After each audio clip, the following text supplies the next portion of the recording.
Like if you go on the FDA's website, you can read every warning letter for the last however long they've been open. Like the regulations exist. It just isn't like a drug trial. You have to take a drug to public. You have to, before 2021, you had to do a drug trial, and that cost millions of dollars. Like no supplement company in the world would be able to fund a drug trial, right? It's not possible. Yeah. I'm not going to mention anything from 2021 because I don't want you to get canceled. But like, so there's checks and balances to this stuff, and I think that the biggest misconceptions that people don't really care. We are not the biggest industry, but like I personally interface with like dozens of researchers and formulators on a daily basis, and they are all good people.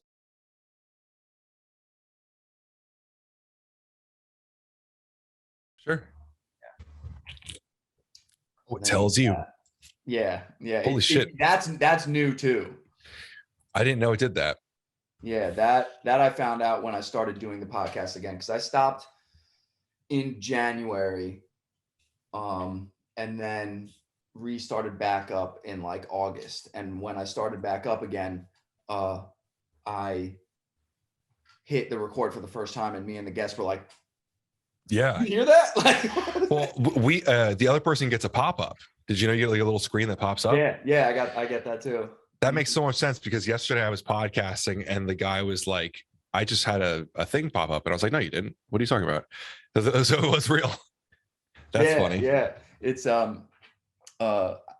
probably because people were being recorded without them knowing, and then getting complaints and stuff. So then they were like, all right, we'll do this. Now everyone knows when the record button gets hit. It's the ethical thing to do. I mean, yeah, exactly.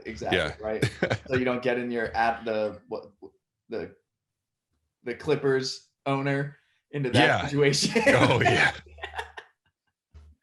But like, anyway, I don't know. To me, like, I accept anytime I'm on the internet, I'm being recorded. Like like anything I know is going to be out there. So I wouldn't ever do anything on the internet in any way that I didn't expect to be out there. Right. You know, like if I'm in front of any screen and my face is there, like there's a chance I'm being recorded, and no matter what, the FBI and NSA is looking at it. So yes, 100%.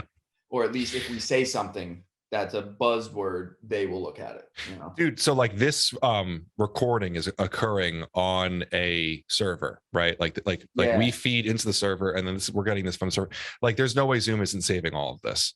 Yeah, absolutely. Like what do people think is happening with Snapchat?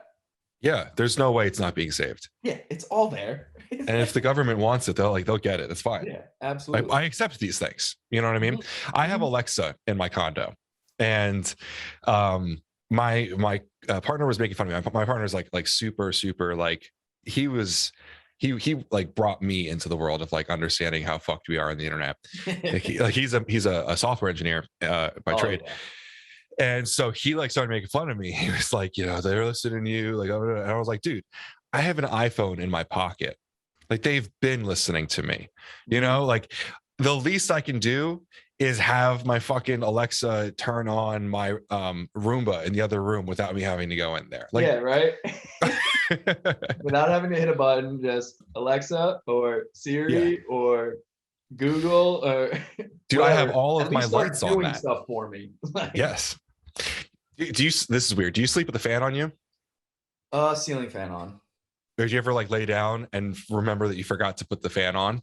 Absolutely. And it's like the worst. You don't want to get back up. Oh, see, yeah. I have my capability. I have my fan set on a smart switch that I can turn my fan on without awesome. Getting up. Like that was like high living for me, you know? Yeah, you get down, you lay down, you're so tired, and you're like, all right, time for bed. And then you're like, I'm hot. Oh fuck, my fan's not on. And then you get up out of it, open your eyes to find it. Like maybe you have to turn a light on. You never fall back asleep. Yeah. All right. But let's get started. I'm just gonna say, welcome to the Free Yourself Podcast, blah blah blah. Cool. Wait, Ben, what's your last name? Kane, Kane. Ben Kane. I did know that. All right. I'm so excited to not be the host. I do your job all day. Hell yeah. All right, everybody. Thank you so much. Welcome back to the Free Yourself Podcast. Today, my guest is Ben Kane. He is an incredibly brilliant and knows everything there is to know about supplements. There's a big reason why I'm having him on my podcast, because everyone that follows me knows how much I'm into organic and all natural food, and how I've like cured myself of eczema and asthma and autoimmune disease, all these different things from going all natural. But I've known Ben now for probably a couple years, but closely over the past couple months, we've been having a lot of conversations, and I'm for the past 6 months, we've just been like, we got to get you on a podcast, Ben, because this is the type of conversations I love to have.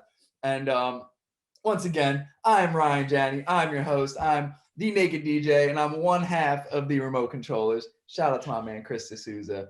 And today's episode, Ben Kane. Everybody, welcome Ben Kane. How we doing today, brother? I have to say, there might be a slight chance that someone Googles my name and your podcast pops up instead of mine. Like, I am not an expert on all things supplements. I appreciate that, though. That is really cool. I've actually really enjoyed over the last couple. I mean, you've been going to Diesel for maybe what, 4 years, 3 years? Yeah, like probably 6 months to a year before they moved from the old location. Yeah, and so like we would see each other. I feel like every couple weeks, but then we like in more frequency started seeing each other at the gym, which was cool. Yeah, it started because I was first working at another gym, so I was just going there on like days off and stuff. Yeah. And then I stopped working there and realized that Diesel had the best possible equipment for what I love, which is powerlifting. So I was like, all right, then I canceled my membership over there and everything, and I was like, I'm all in on Diesel. That's awesome. Yeah, no, it's really cool because I gym people are also diverse, but like there's like things that I relate to you on that like no one else in the gym I could tell about. Like when we talk about some like weird shit, and I wouldn't normally like talk about it out loud in public. I'm not as outgoing as you, you know. Like so it's cool to be able to like have those conversations. And it's funny, I like still consider myself a powerlifter. I don't compete anymore, but like I love being around powerlifters. It's very relatable for me. Like most of my friends are actually bodybuilders. And I get it, you know, like I do the hypertrophy training and stuff, but like hanging out with people who like, or training around people who have been on a platform is different in a lot of ways.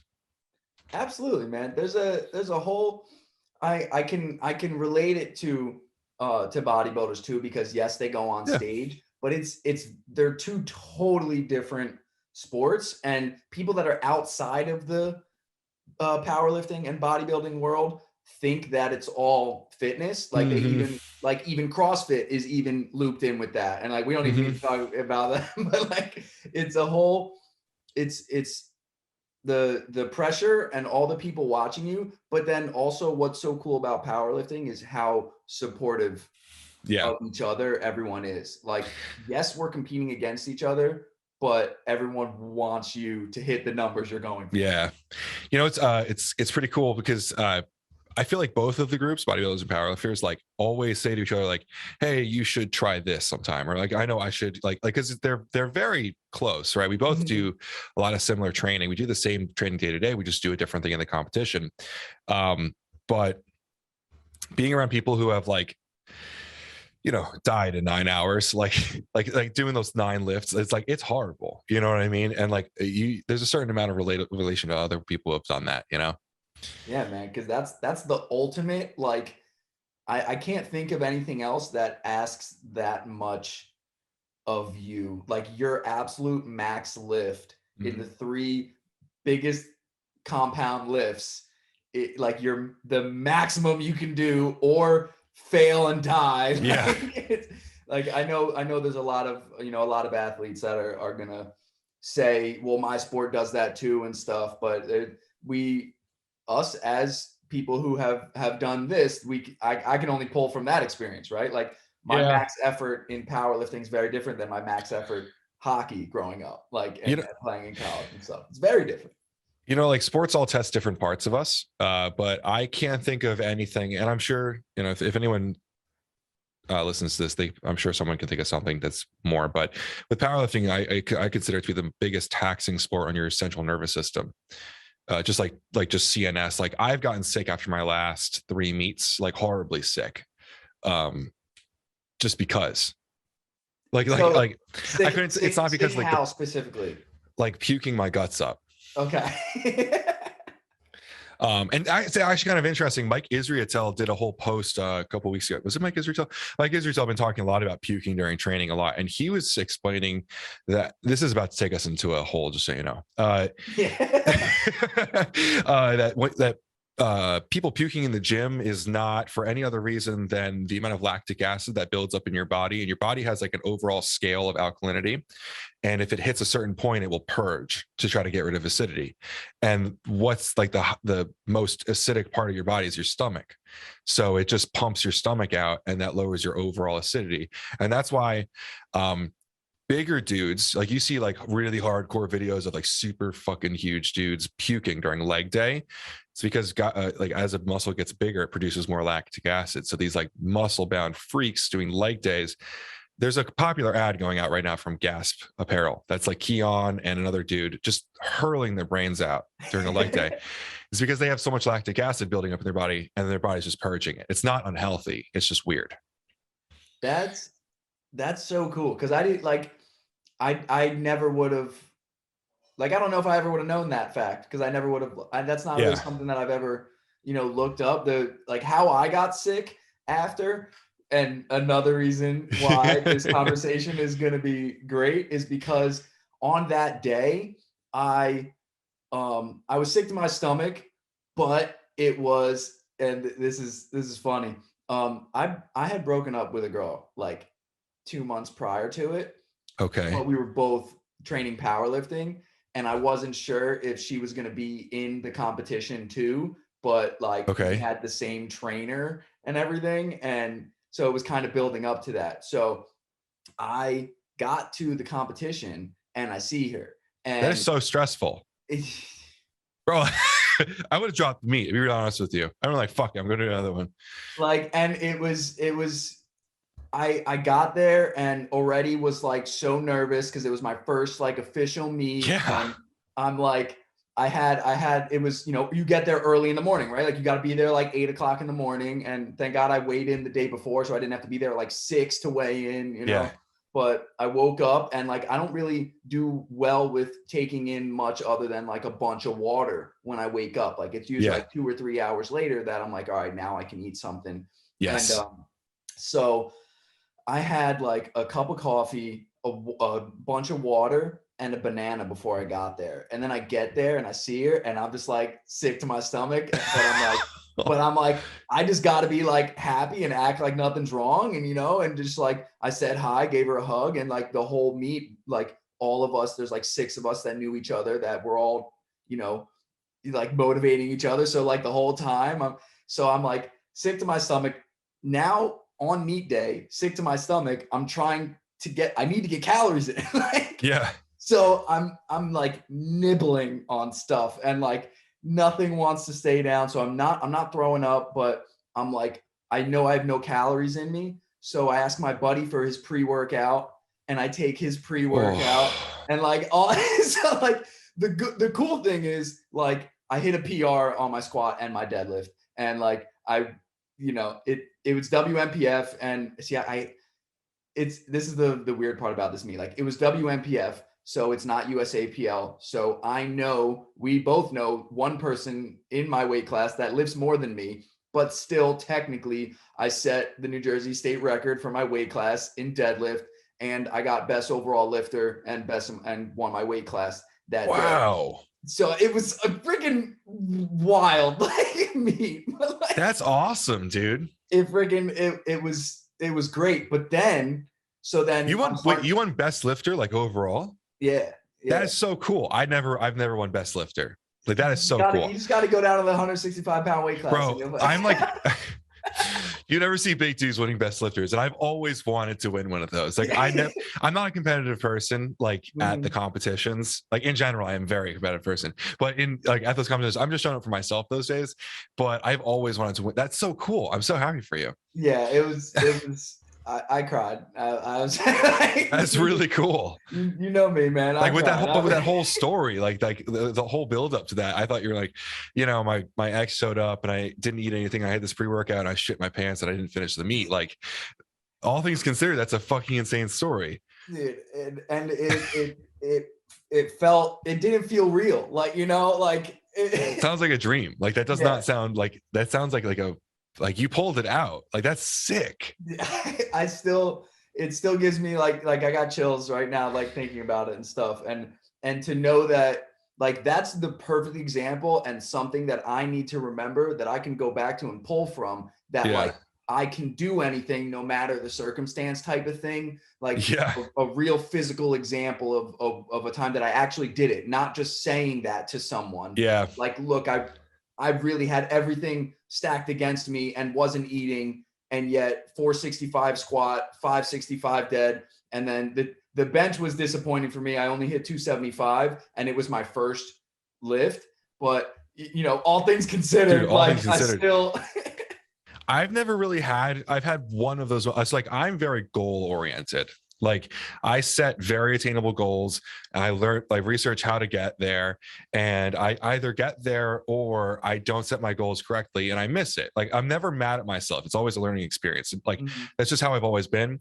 But when it comes to powerlifting, I very rarely have like set myself up for something and didn't make it, because it's like, if I didn't make it, I know I didn't eat enough, sleep enough, or like whatever, you know, like I know myself very well. But there was one time where I did that, where it was like, you have to do this, or like everything, the last 12 months was wasted. My first pro total, it was Christmas Carnage in 2018.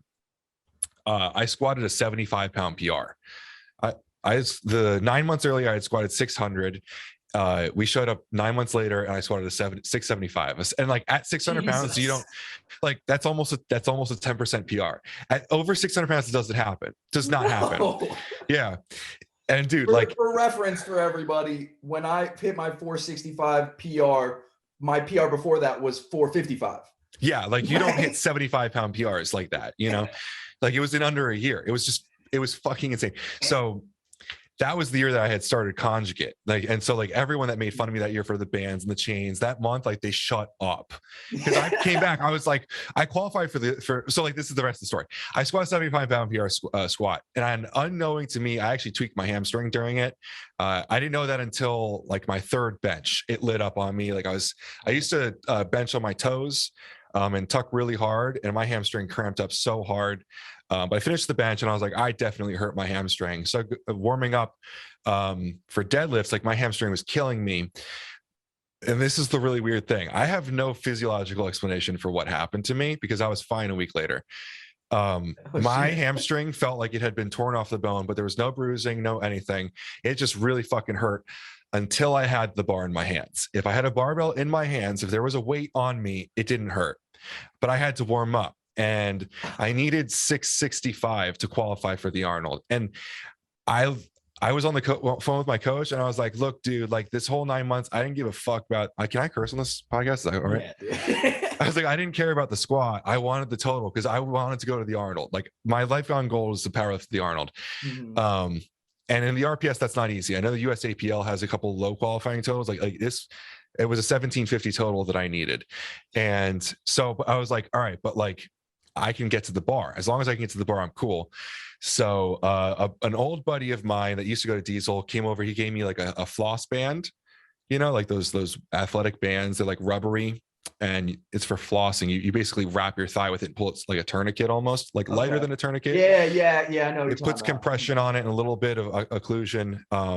And I warmed up, and I just went 1 plate, 2 plate, 3 plate, 4 plate, 5 plate, 6 plate. It's 585. My opener was 615.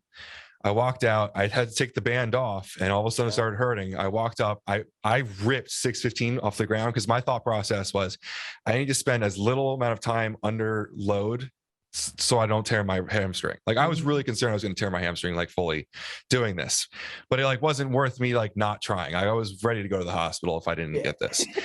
And I actually missed the 615 because I had pulled it so fast that the bar whipped halfway up, yanked me, and then I finished it. So I went up, down a little bit, and then finished it, which is like fucking impossible, but it was so fast I did it.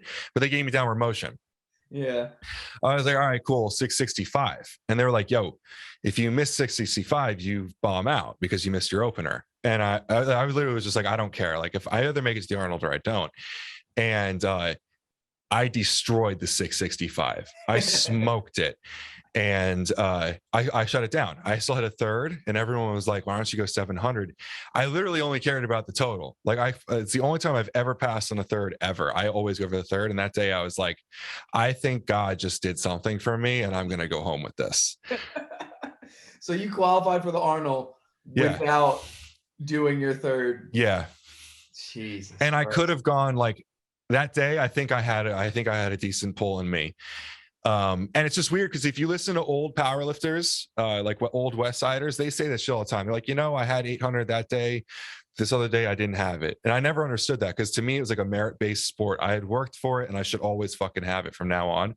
But there are some days you're stronger than others, and that day taught me that. Oh, dude, that is such a good point, because that's why this RPE training has been so difficult for me, because some days, like the sleep, the diet, the everything is on point, and something will feel really light, and then I'll go to do it the next week, and then it doesn't move, or it feels so much heavier, and you're just like, what happened? But then you have the other days where you're like, I'm supposed to go up to this, like on yesterday when I was at the gym. I thought my RPE 8 for a triple was going to be, because it was 474 last week. So I was like, all right, I'll go 484. And I pulled it, and I was like, I ripped that. I was like, I can't, if anything, we'll say that's the 7, I'll do one more. So then I went up another 10 pounds, and I went to 96 or whatever it is, 496. And I ripped that. And I was like, well, shit, that was probably 7. And then I was like, all right, so I'm not going to go up 10 pounds. I'll go up, I'll put a 2.5 kilogram on each side. So then I went up, it was like 503, and I ripped that, and I didn't hit record. So I was like, all right, well, that might have only been a 7.5. Guess I got to go up. So then I was like, at least I only went up to the 2.5. So then I put a 5 on each side. So then it was 507, and I ripped that. And I was like, that still, I don't think was an 8, but that's 22 pounds heavier than I thought was going to be my 8. And I just did 4 sets of 3 in a 20-pound range. I was just like, take the win. You know what I mean? Yeah. Like, so that day, if I had made that jump sooner, I think I could have gone heavier. But I was like, there's no point. I still got to do tempo freaking bench. Yeah. And then you were there for that. So you saw how that went.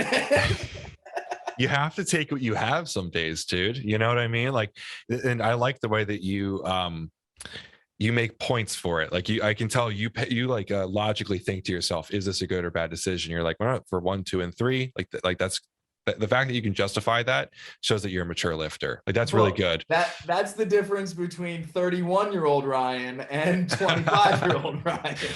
Dude, so the RPE stuff is really crazy to me, because I worked with Adrian for a couple months, and like, yeah.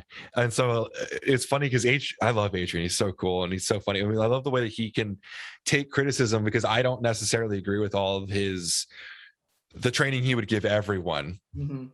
And I challenged him on it for so many months. And so to get to work with him, it was really cool to be humbled because I got to learn the reasons it was wrong in some cases listening to him. But it also helped me improve as a lifter, because to me, like, I came to him after 4 years of conjugate, right? And so clearly, like I told you about that, like conjugate works for me. So it's really hard for me to think of another method. But the way that conjugate works is you have several max effort and dynamic effort lifts that you do every couple weeks, or sometimes you waive them or whatever. But you basically have like a mental bank of SSB, I can squat this. SSB with chains, I can squat this. Cambered bar, I can squat this. Cambered bar with chains, I can squat this. I can squat these things with like you should know all of these things. And every time you go to the gym with one of those, you have to beat that number, no matter what. Like, you always beat the number.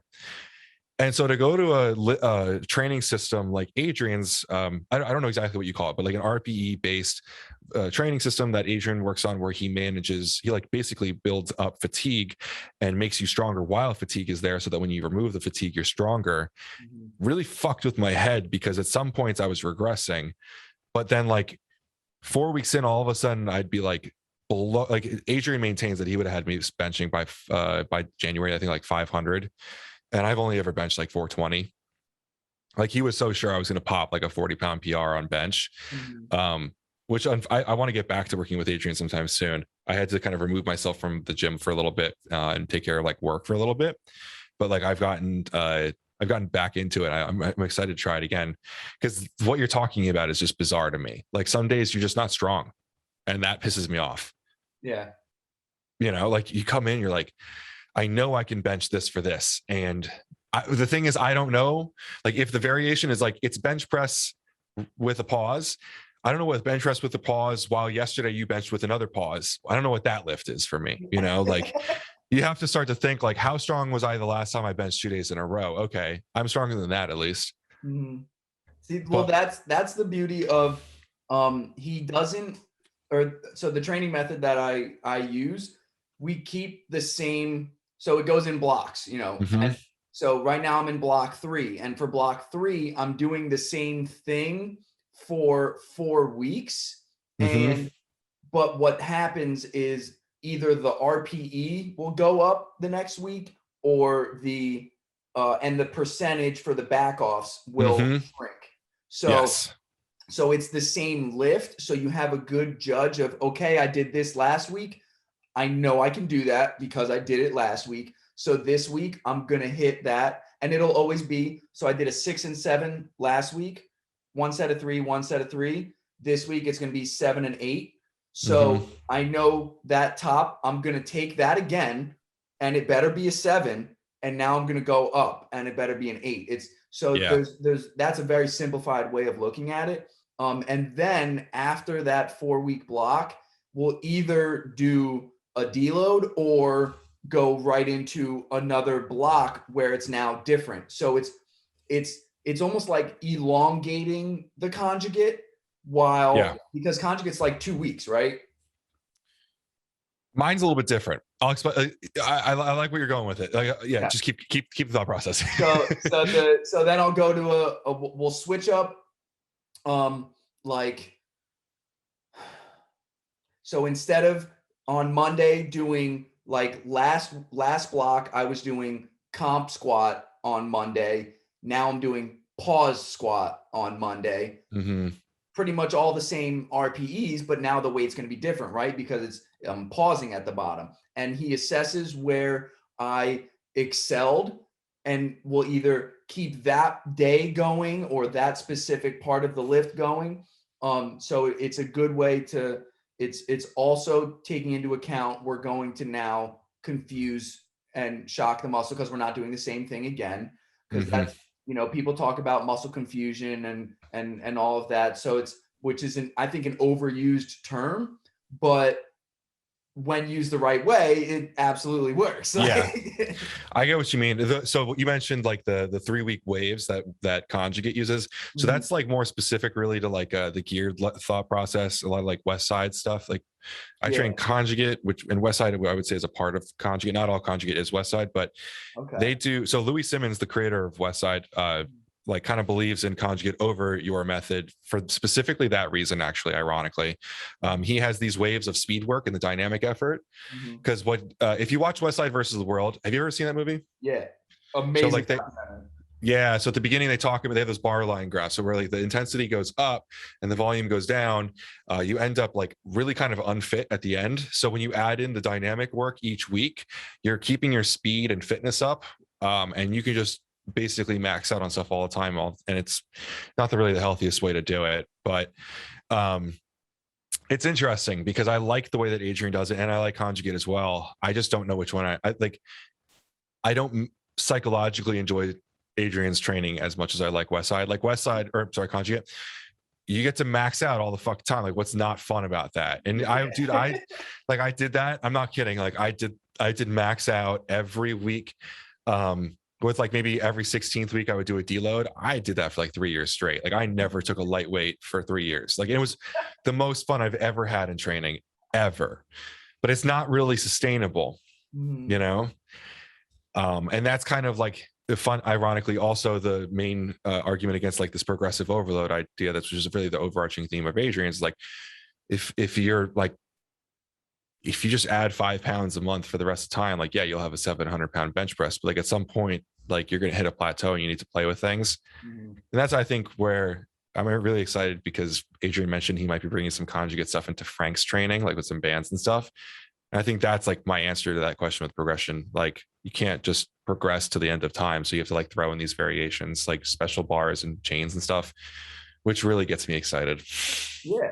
And that stuff too, you know, for like most beginner lifters and stuff like that, you're gonna talk a lot about like, well, you're not lifting heavy right now. Like someone who's just getting into the gym, you're going to talk about how we're not going to have you lifting heavy. We have to focus on form, and we have to get your stabilizing muscles, you know, on par with your strength, so that you can then slowly progress. And the stuff that so it's like you take someone like Frank, that we both know is the freaking strong as an ox, and yeah, you take him, and now, so he's at the other spectrum of that person, but now we need to confuse his freaking body, and we need to, now we see how strong he is. All right, how do we prevent injuries? A lot of that stabilization work and stuff, and will help. And the bands and the chains are a big part of that, because now it's uneven weight, and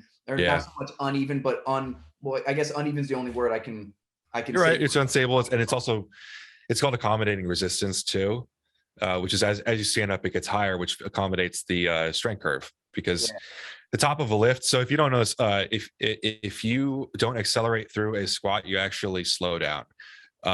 It's impossible to just do it at a constant rate. And so that kind of accommodating resistance helps you feel that strength curve. So like as you get higher up, you have to accelerate through it or you're going to miss. And especially with someone like Frank, or like in general, advanced athletes, like they've been doing this for 5+ years. If you don't have them squat on a straight bar for 2 weeks, they're not going to forget how to squat. You know, do you know Mark Ripito? He did starting strength. I'm not sure.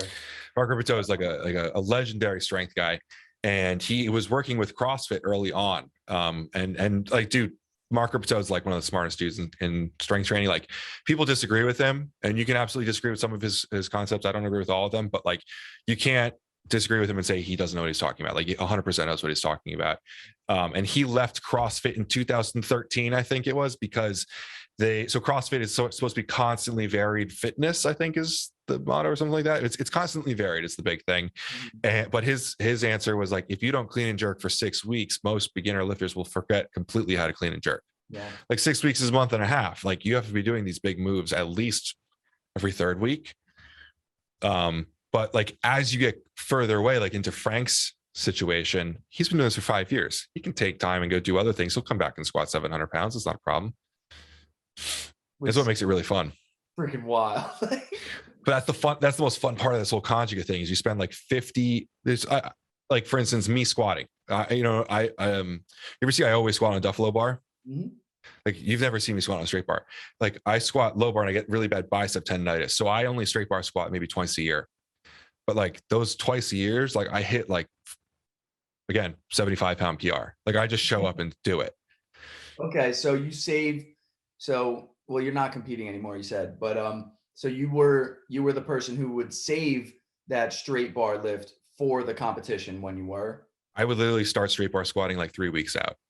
Oh, just to make sure I remembered how to do it, you know? Yeah. See, what's funny about that, and that sort of breaks like I don't want to say a belief, but like an idea that I had before of like train or practice how you're going to compete type of thing. And that really started like, this is funny.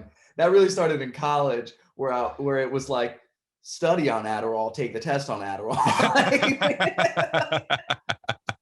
No, I like that.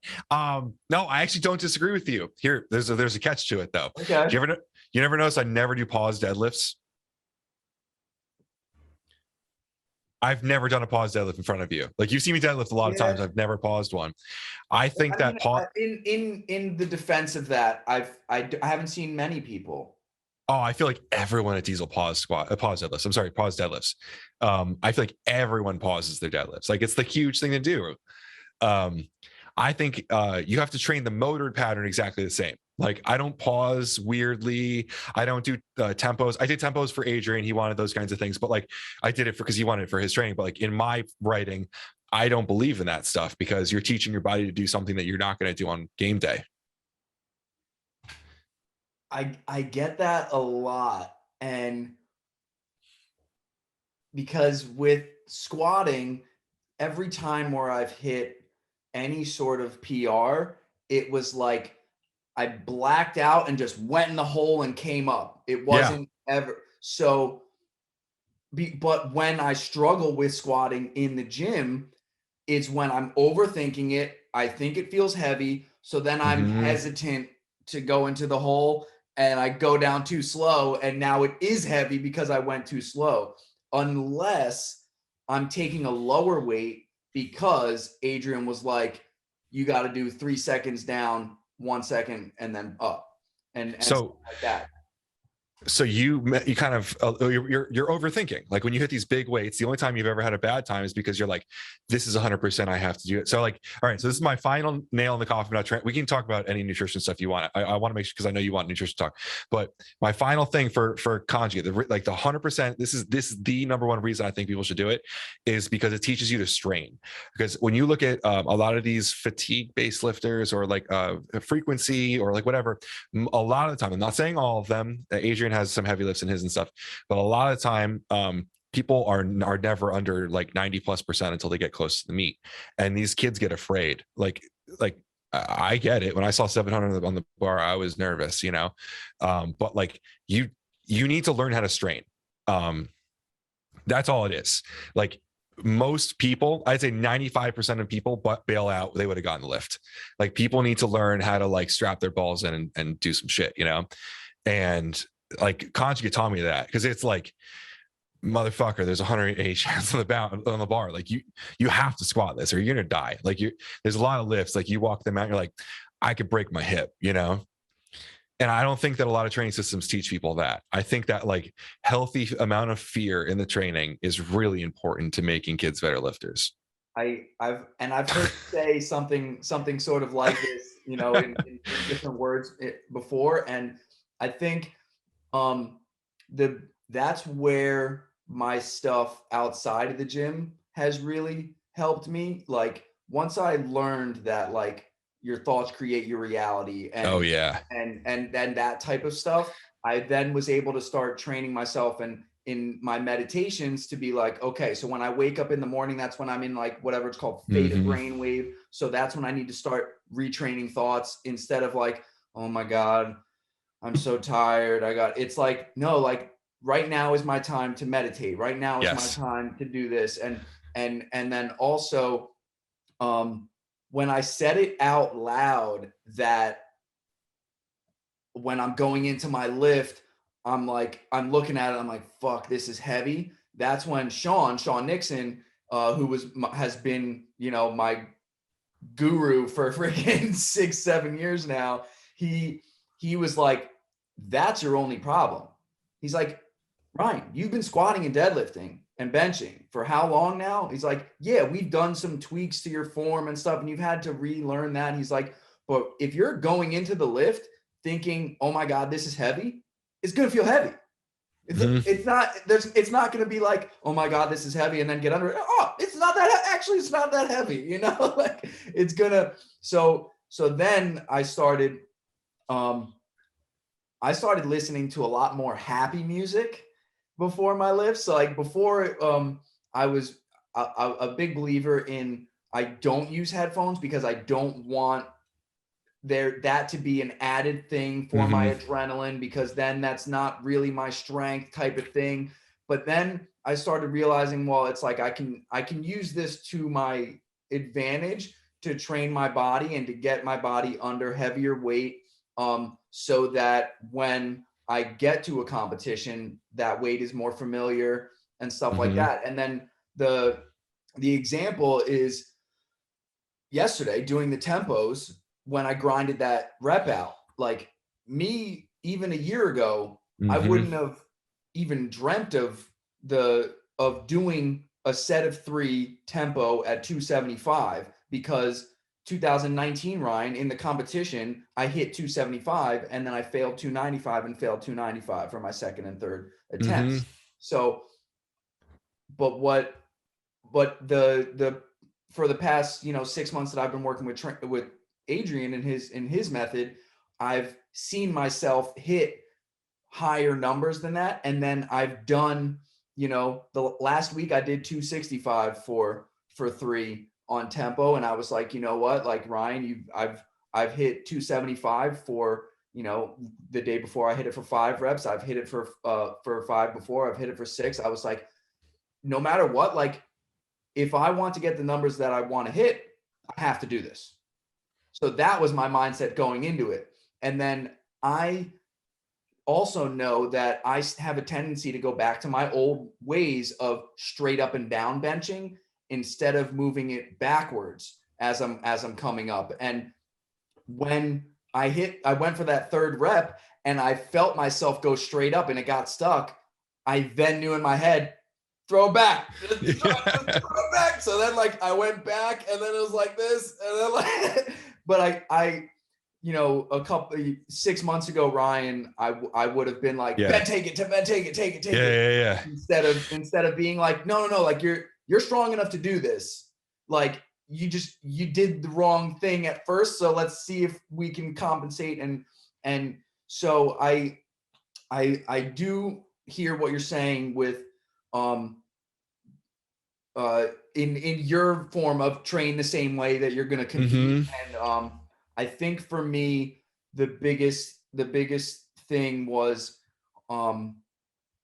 training mentally, not just in the gym too, has also helped me. So there's a lot of everything's connected, as Sean Nixon in his podcast, the Bridge podcast, because everything's connected. Like that's his whole thing. And dude, so for me, like I used to be such an angry lifter. Like if you talk to anyone that knew me at the old gym, like I've had multiple people at the new gym come over and be like, I like you a lot better now that you're not an asshole. Like I used to be a really big asshole.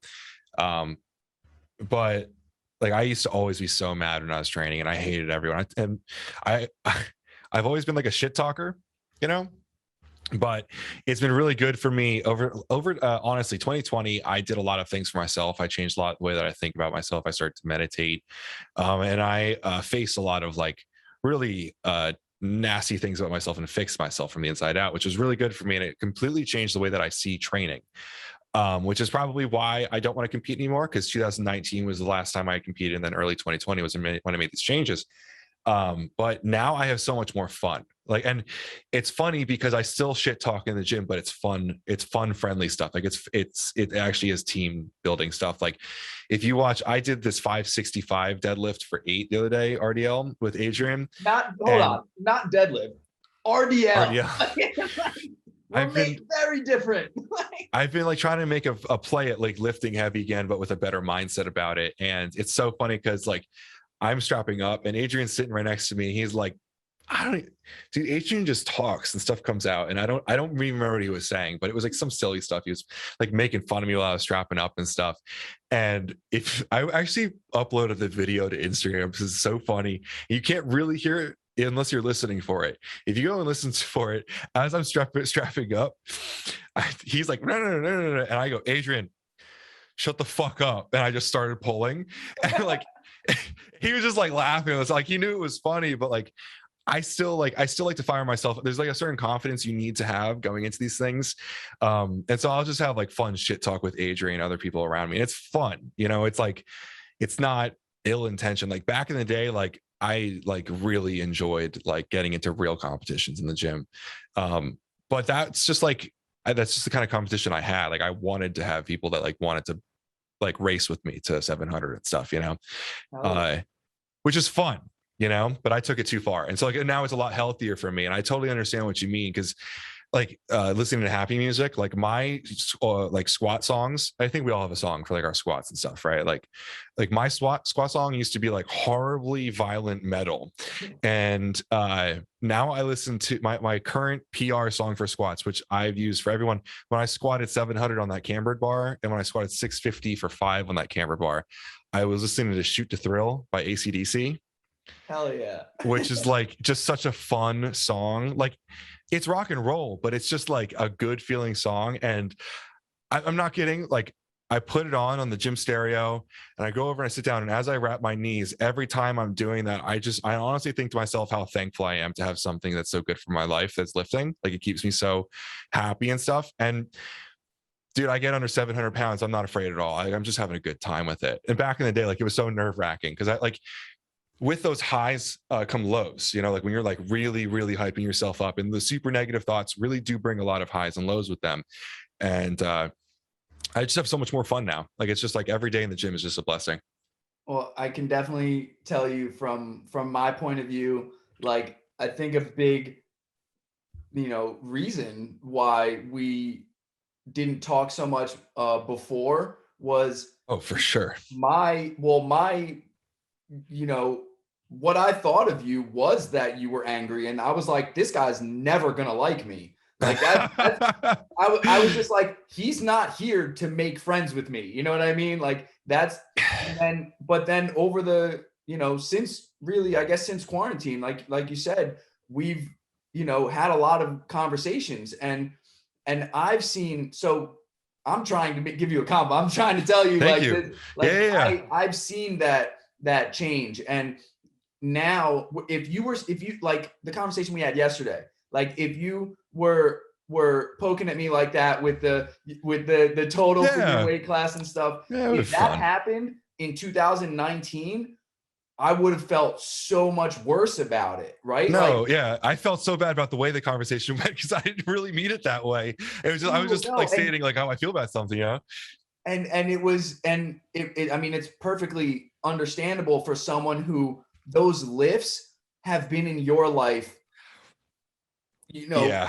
since you were probably not my size. You were probably in middle school when you were my size, but like. Oh, actually, yeah, I graduated high school at 170 pounds, but I was 6'4", like to put things in perspective, right? All right, a foot taller than me at the same weight. So I graduated high school at like 135 pounds, and I didn't really start lifting until college. Like you could say that I lifted in high school and stuff, but it was not. The one thing that, like, even how I got into powerlifting was because when I was a hockey player. And so like I was told from an early age, like in order to get stronger at hockey, like it's all legs and core.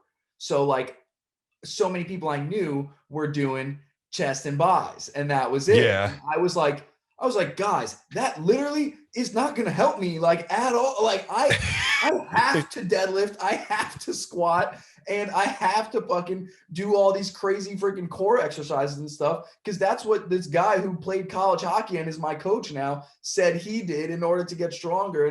And I was just, how long did you play hockey? Huh? How long did you play hockey? I mean, technically I'd still play in men's leagues and stuff, but like I played through college.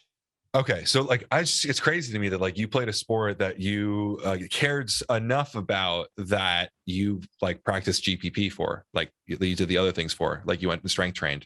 Because to me, like I never played a sport like that. I don't know if you know this about me. I was in marching band in high school. Wait, what did you play? So this is crazy. Like when it comes to marching band people, like I am the most obsessed version of marching band people. Yeah, this is something not a lot of people that know this about me. I played Barry Saxon High School in my senior year. We won the state championships for the USBA Group 5, which is like a really fucking big group. Like it's like right below the mega size, like the 400 person bands, like I think 220 was the cap off for them.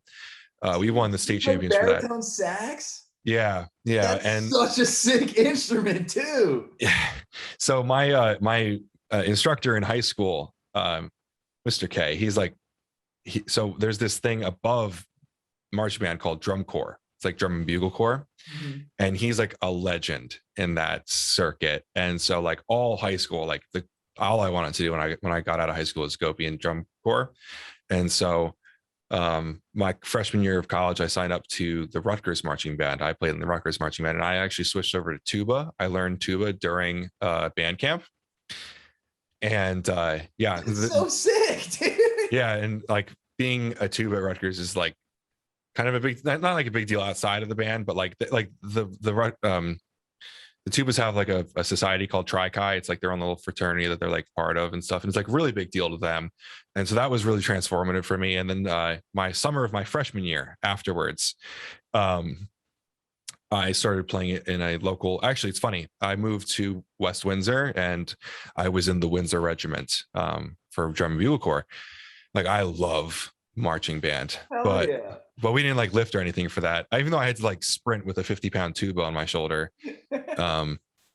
We didn't do any of that. So it's like fascinating to me, like for people that like, because like once you start getting into powerlifting and strength conditioning, you realize that like our main sport is like the sideline sport for other sports, you know?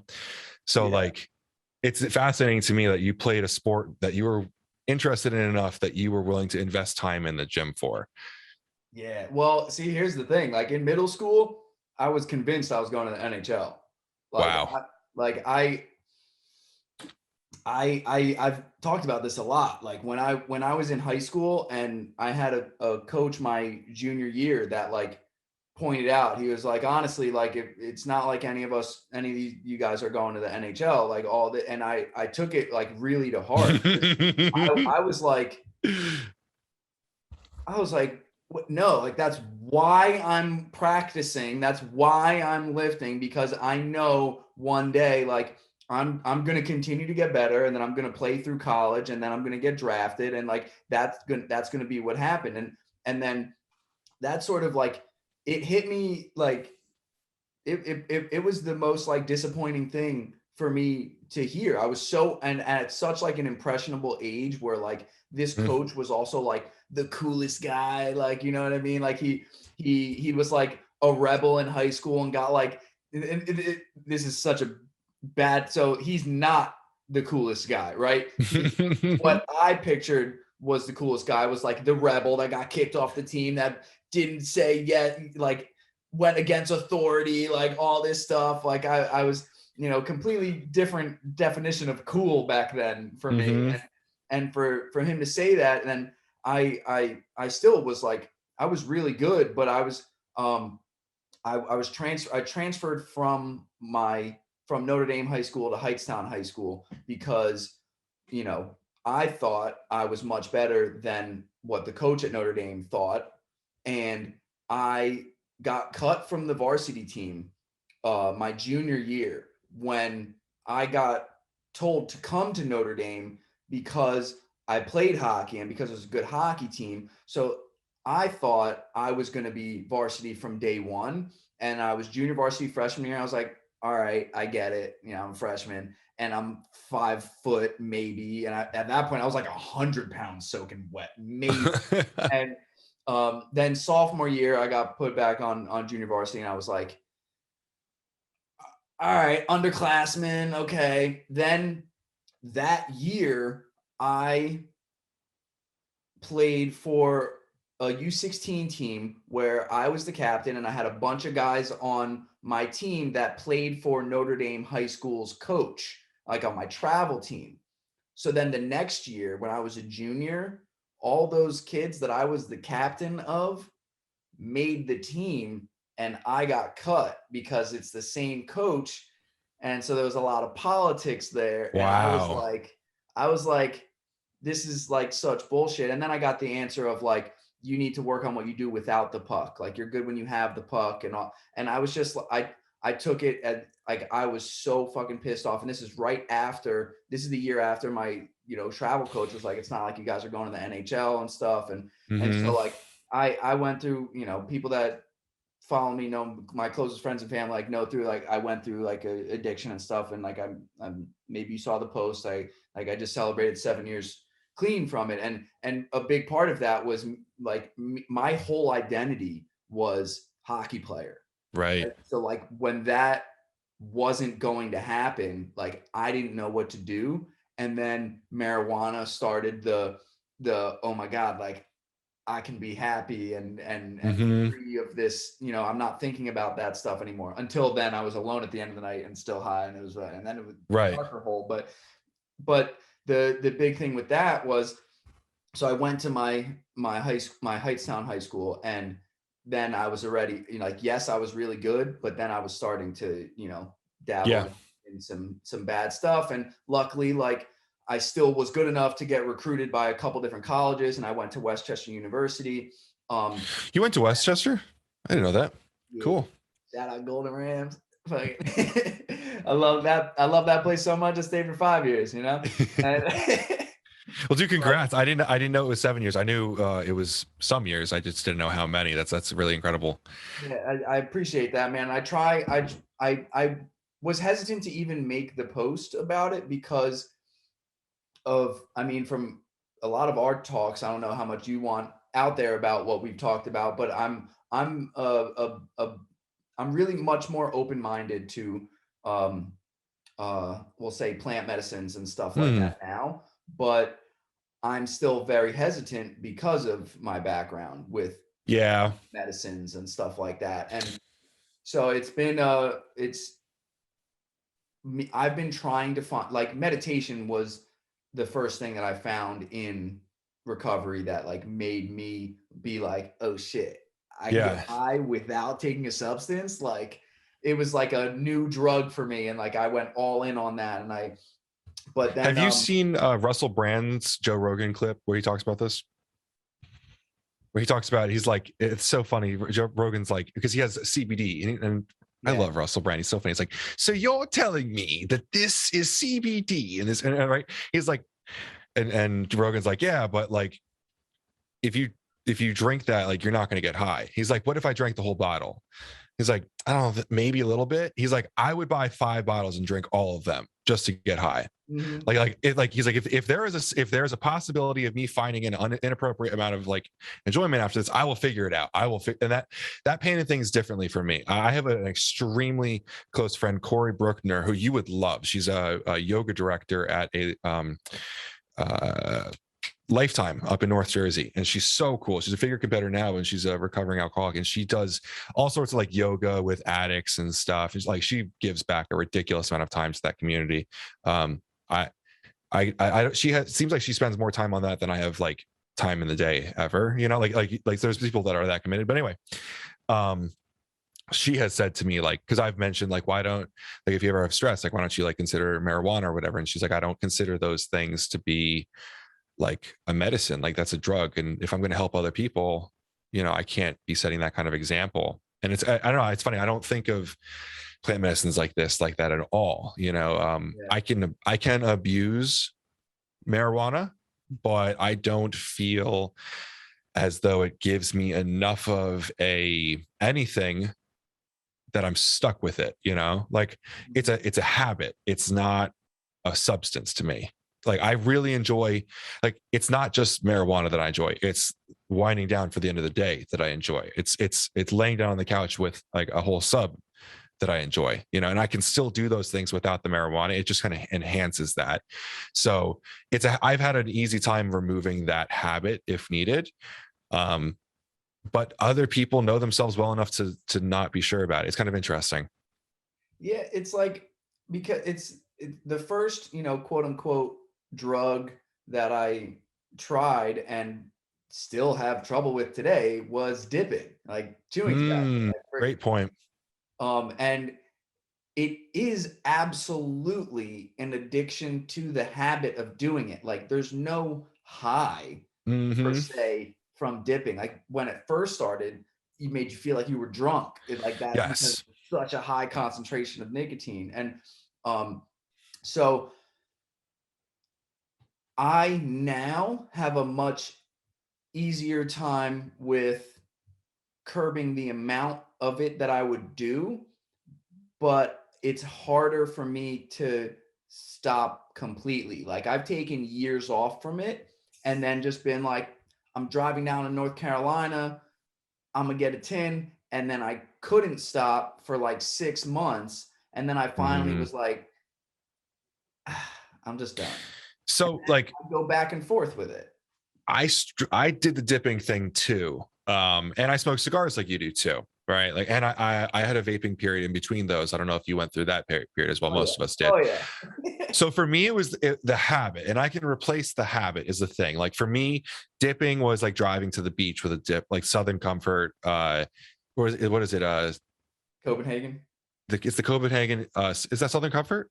It's like a sweet tea. Yeah. I don't know if it's It's definitely it's Southern something. It's a sweet tea flavor, and like for me, like I had this Mustang, and I would just throw it in and like cruise down the parkway. Like it was like an act. It was a habit. And like I easily swapped something in for that. Like I just listened to more music, or I vaped or something like that. But so I currently smoke cigars, and so for me, like I know I'm addicted to it because I get an insatiable urge for that thing, right? But I also can sit on my deck and not do it. Like I don't have to do it, you know. I'm not chasing a feeling, I'm chasing an experience. And so we've also talked about like mushrooms. I've only done mushrooms once, but for me, the compulsion to do it again isn't to feel something, it's just to be somewhere. Yeah. If that makes sense, you know, like Absolutely. and so like friends of mine who have done enough are just like, yeah, you know, I've experienced enough. I don't need anymore. I don't know anyone that like does it forever all the time. Maybe Joe Rogan, but like, I think even he has mentioned like being satisfied with the information he had gained. Yeah, but that's the biggest difference in terms of clinically that how it's been studied. Any sort of psychedelic is the one genre of drug that when you do it, it has the opposite effect. You're not like I want to do this again and again and again. It's more of like I got what I needed out of that. And while other drugs are immediately attached to the dopamine receptors, and like I'm not going to release dopamine until I get this thing out of it. And so it's like that's why I've gotten a lot more open-minded to psychedelics and marijuana. But I also get what I need, quote unquote, with just CBD. So that's why I've never went to like get the actual, because in you know Narcotics Anonymous, Alcoholics Anonymous, like they have a pamphlet that says like medications and stuff like that. Like if you're prescribed something by a doctor, they don't count that as a relapse. But we all have heard about doctors that will prescribe you anything and all that stuff. Sure. So, like there's a gray area with it. Now, I know that no matter what I'm going through, there is a natural way to get over it. And these plant medicines and stuff really are sort of like shortcuts. So that's another reason why I haven't gone and done these things, because I'm like, but if I can figure out how to get over these things and do these things without it, that's even more empowering. And Yes. so now if a recovering addict came to me and they were like, now I only smoke weed, or now I do psychedelics once every 6 months, like I'm not going to hold that against them and say they don't have good recovery. You know what I mean? Like, whereas a lot of people in that community would say you relapsed and you're now, you know, further away from your, you know, higher power that you've gotten through this connection and stuff like that. Yeah. So, I don't know how you quantify it, you know, but if you were to, that's why if I am going to do a psychedelic experience, that's why I've been talking a lot about ayahuasca and actually going to a retreat with a shaman, because that also is like, that's a doctor, right? That's just sure. Yeah. different kind of doctor. And I'm not going there. Anyone that has ever done ayahuasca will tell you it is not a fun high drug. Like it's No.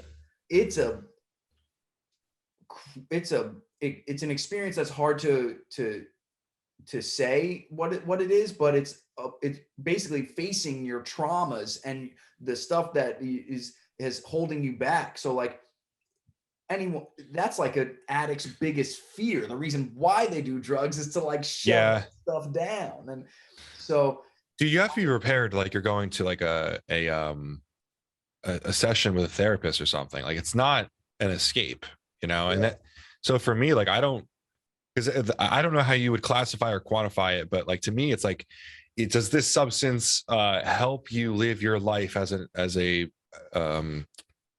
sober person, right? Like do you can like by doing this, are you furthering the quality of your life? Right? Or you're not escaping from it, you're improving it, right? To me, that doesn't seem like a relapse at all. It seems like the opposite. It seems like a step forward, because you have to be presently like present, aware, like for you have to prepare for this, you know. yeah. So that doesn't seem like an escape, doesn't seem like a vacation, you know, to me at least. Yeah, and especially with, with there's two different ways of doing mushrooms, right? There's you grab a bunch of mushrooms and you go to a music festival and you have a great time, right? Or you sit down with either a therapist or someone who's done it a bunch and they walk you through the traumas that you're going to be facing and using it as a medicine. So like if I were to grab a bunch of LSD and MDMA and go to a music festival, that's called candy flipping. If I was to go to MAPS, which I forget what it stands for, but Rick Dobbin is like the head or one of the head, psychologists, doctors there.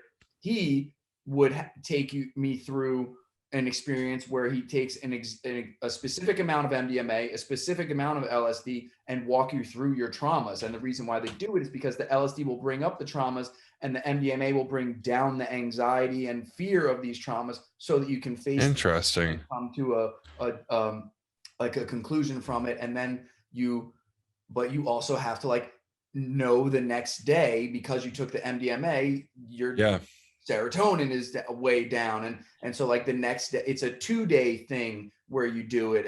And so that's why that's a big understanding. That process is a big reason why I became open-minded to it. But I still would consider, and my opportunities to do these things are abundant with the industry that I have chosen to be in. And so if I'm, DJing a show and then after my set, someone comes up to me with just psychedelics and I take them, then that is a relapse. I'm doing it to I agree.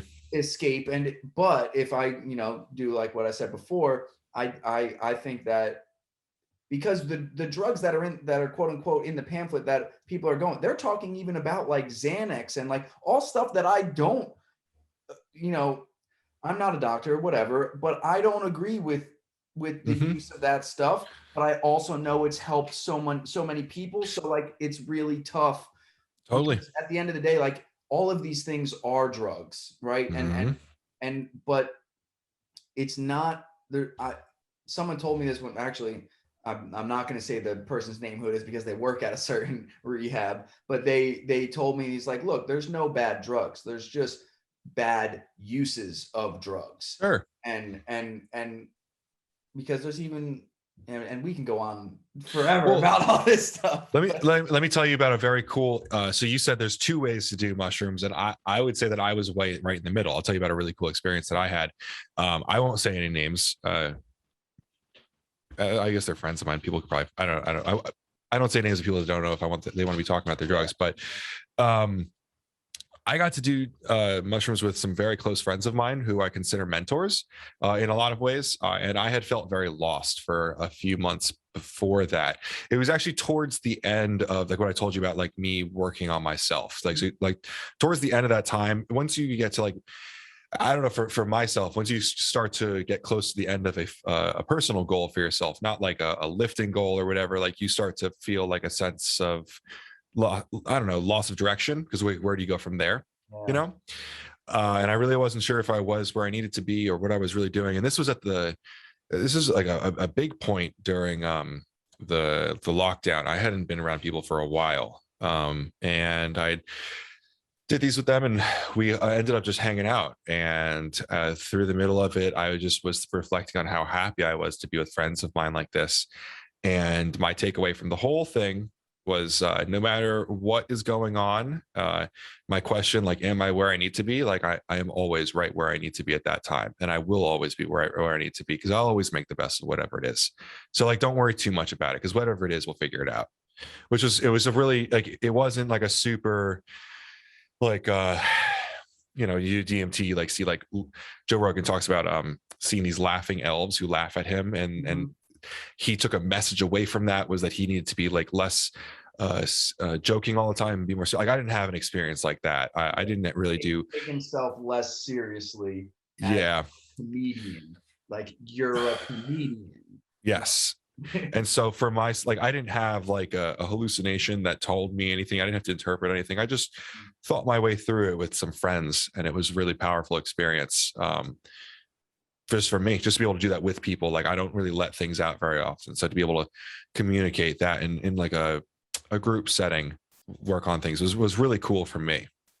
See, and I almost, I would say that does fall under the umbrella, not the very specific of going to a therapist to walk you Sure. through it, but I'm guessing that you all came together sort of in, had these people done So mushroom? there were, so I was gonna, yeah, I was gonna say this is closer to that side, because the people who had done, who I was with, had experience. So it was like I was sitting down with, not a therapist or something, but someone who, things didn't go bad, but if things had gone bad, I felt like I was in good hands, right? So Yeah, like you controlled the mindset and setting yes, of very, very much so. Whereas what I meant before is more of a, I'm taking this to simply escape my reality, and because if I don't, I won't have fun at this right, type of thing, and that's what it was before, right. and Well, because now let me ask you, because I have a rebuttal. I want to ask you a question. yeah, If the, yeah. so, I love I listen to some EDM. It's not like my main music, but like, I have always wanted to go to Tomorrowland, right?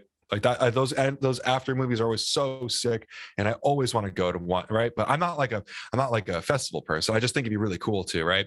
Mhm. If I planned, like, when I go to Tomorrowland, it's you have to fly there, and this whole experience, right? And I wanted it to be an experience for myself, and I wanted to have a really great time, and I wanted to see something I'd never really done before, and I planned to do LSD or mushrooms at that event. Is that a recreational drug, or is that like a, because I could convince myself that's a life experience, right?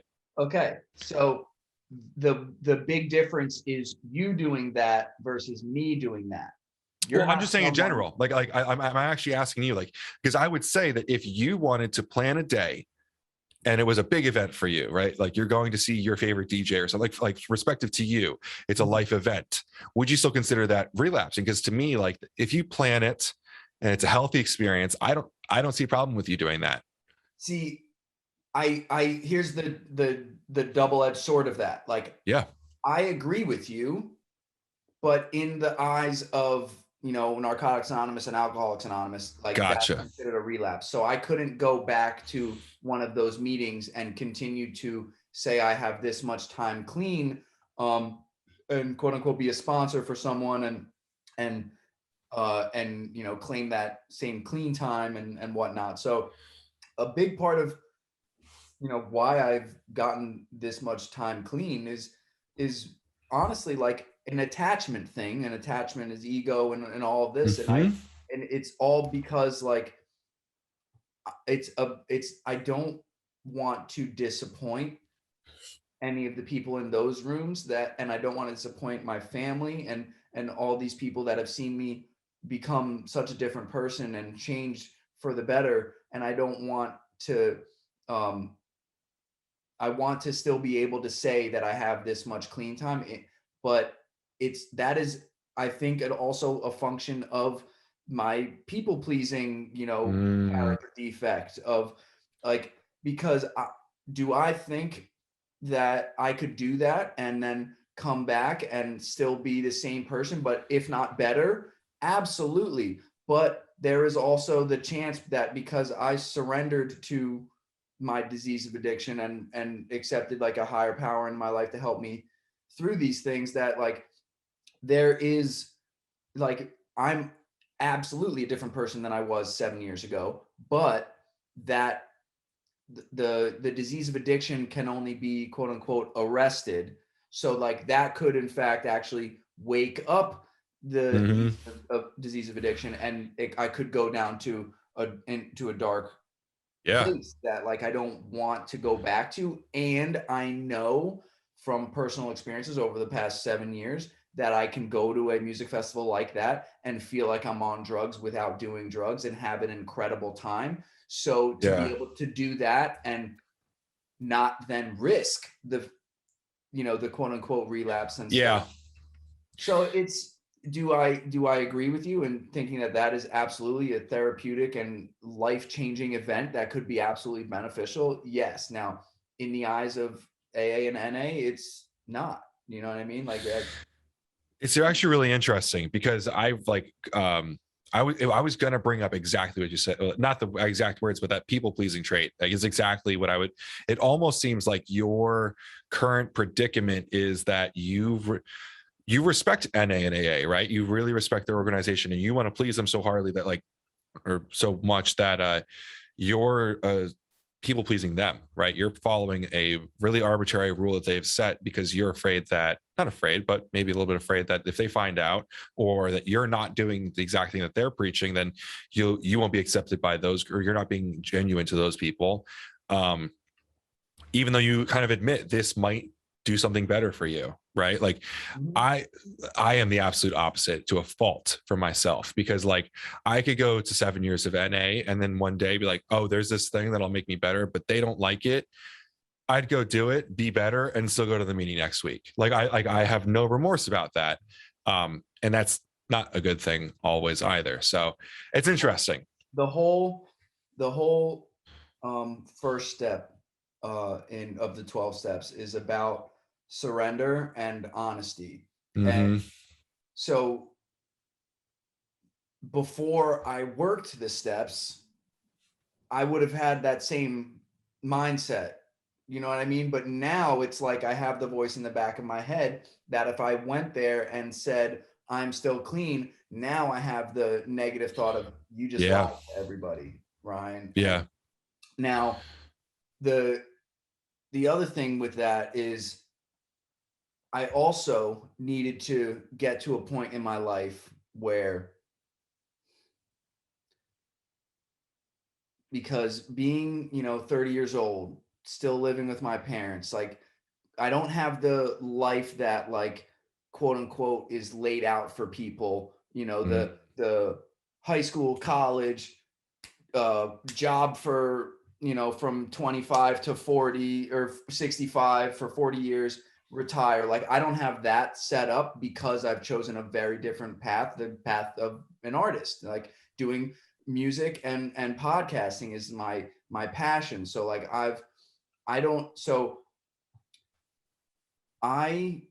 when I like surrendered to the fact that I was like an addict and I needed to get clean, I felt that like I tried that way of my way, and I'm going to do drugs how I want to do it. And now like it led to me getting silver bracelets that are not fun. And so I've said, here's my right to do those drugs and those fun times, and like giving it away. Give it away. And that's really powerful. Thank you, man. That it's you know, it's still something, you know, through this conversation that is like, is a struggle and a double-edged sword. And what to get me through that is like going back to like, Ryan, remember, like you just surrendered to it, like just let it go. Yeah. That's really powerful. I've kind of adopted that about mental or emotional things, like giving it away, like allowing myself to talk about it to someone, because it takes away the power from it. Like those thoughts, like when you vocalize them, it really, it feels good. It feels like a weight's taken off your back. Just like the power that all that had over you, you're giving it away. You feel that physically. But like consciously saying like, hey, like what you said, that key to doing those drugs, and like I'm giving this to someone else. I just don't do it.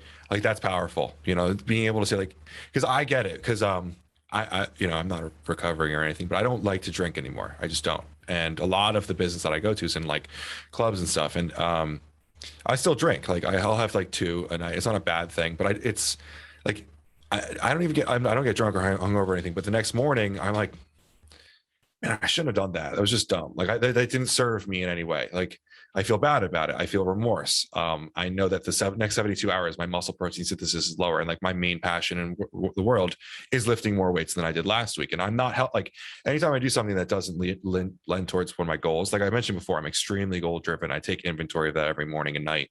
Like I'm disappointed in myself, and that's a really shitty feeling. So being able to just say like, nope, I don't do that. Like when I go out to dinner, like, no, thank you, I don't do that. Like it's really empowering. Well, that's like where the term "free yourself" for the podcast like came from. Yeah. It's like from how you started that part of what you were talking about, like being able to talk to someone and free yourself of that burden Mm-hmm. of holding on to it, like that.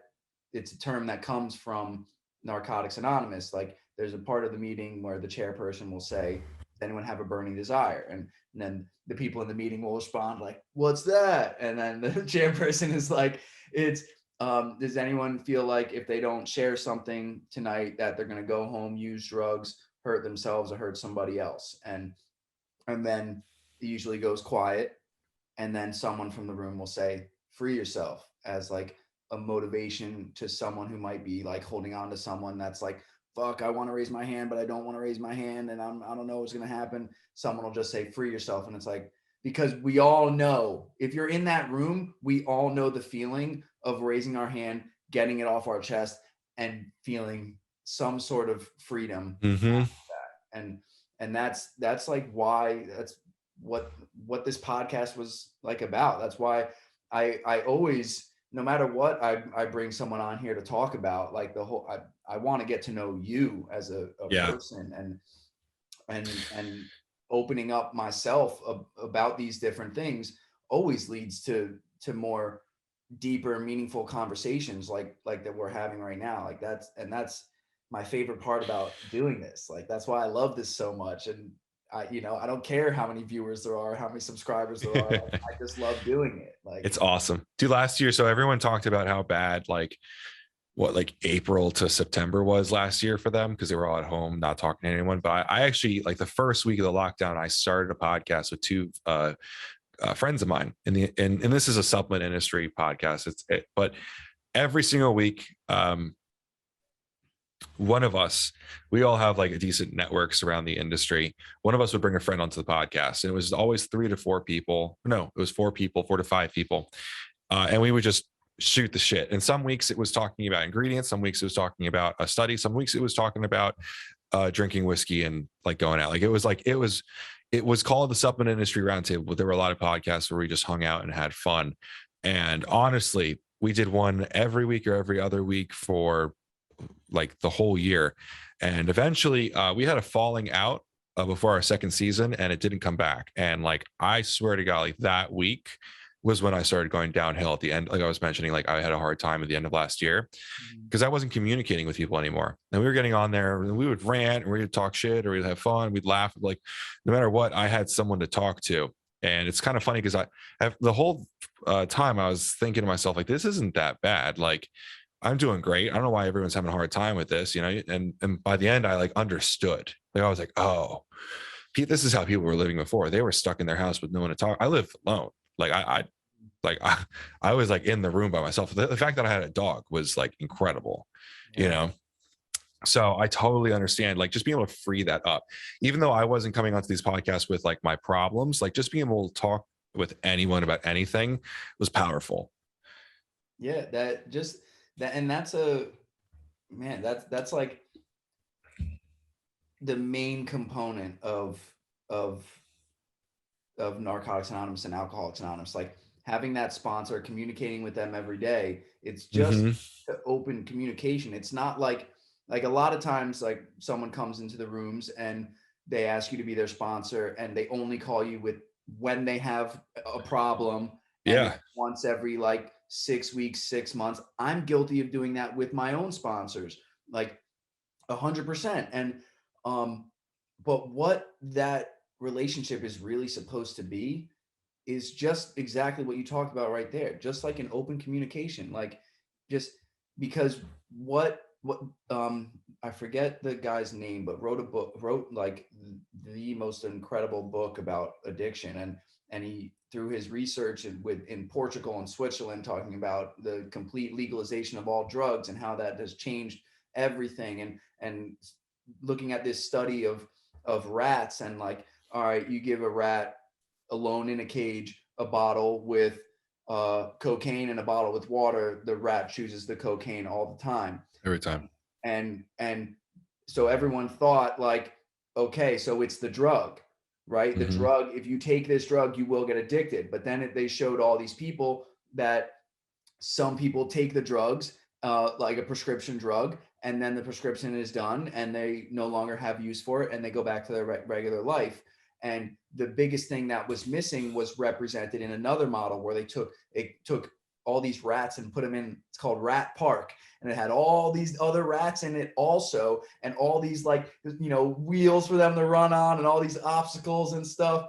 And but they still had the one bottle with cocaine and the one bottle with water. And most of the rats, most of the time, only did the water. And what they drew from that was that because they had the connection and purpose with the other rats and other things to do, they had no need for the drug. Wow. So yeah, and when I first saw him explain this on a TED Talk, I'm like, oh my God, like this is freaking blowing my mind, like losing. I'm like, holy shit. And he says, and he ends his TED Talk and the book with like, the opposite of addiction is not abstinence, it's connection.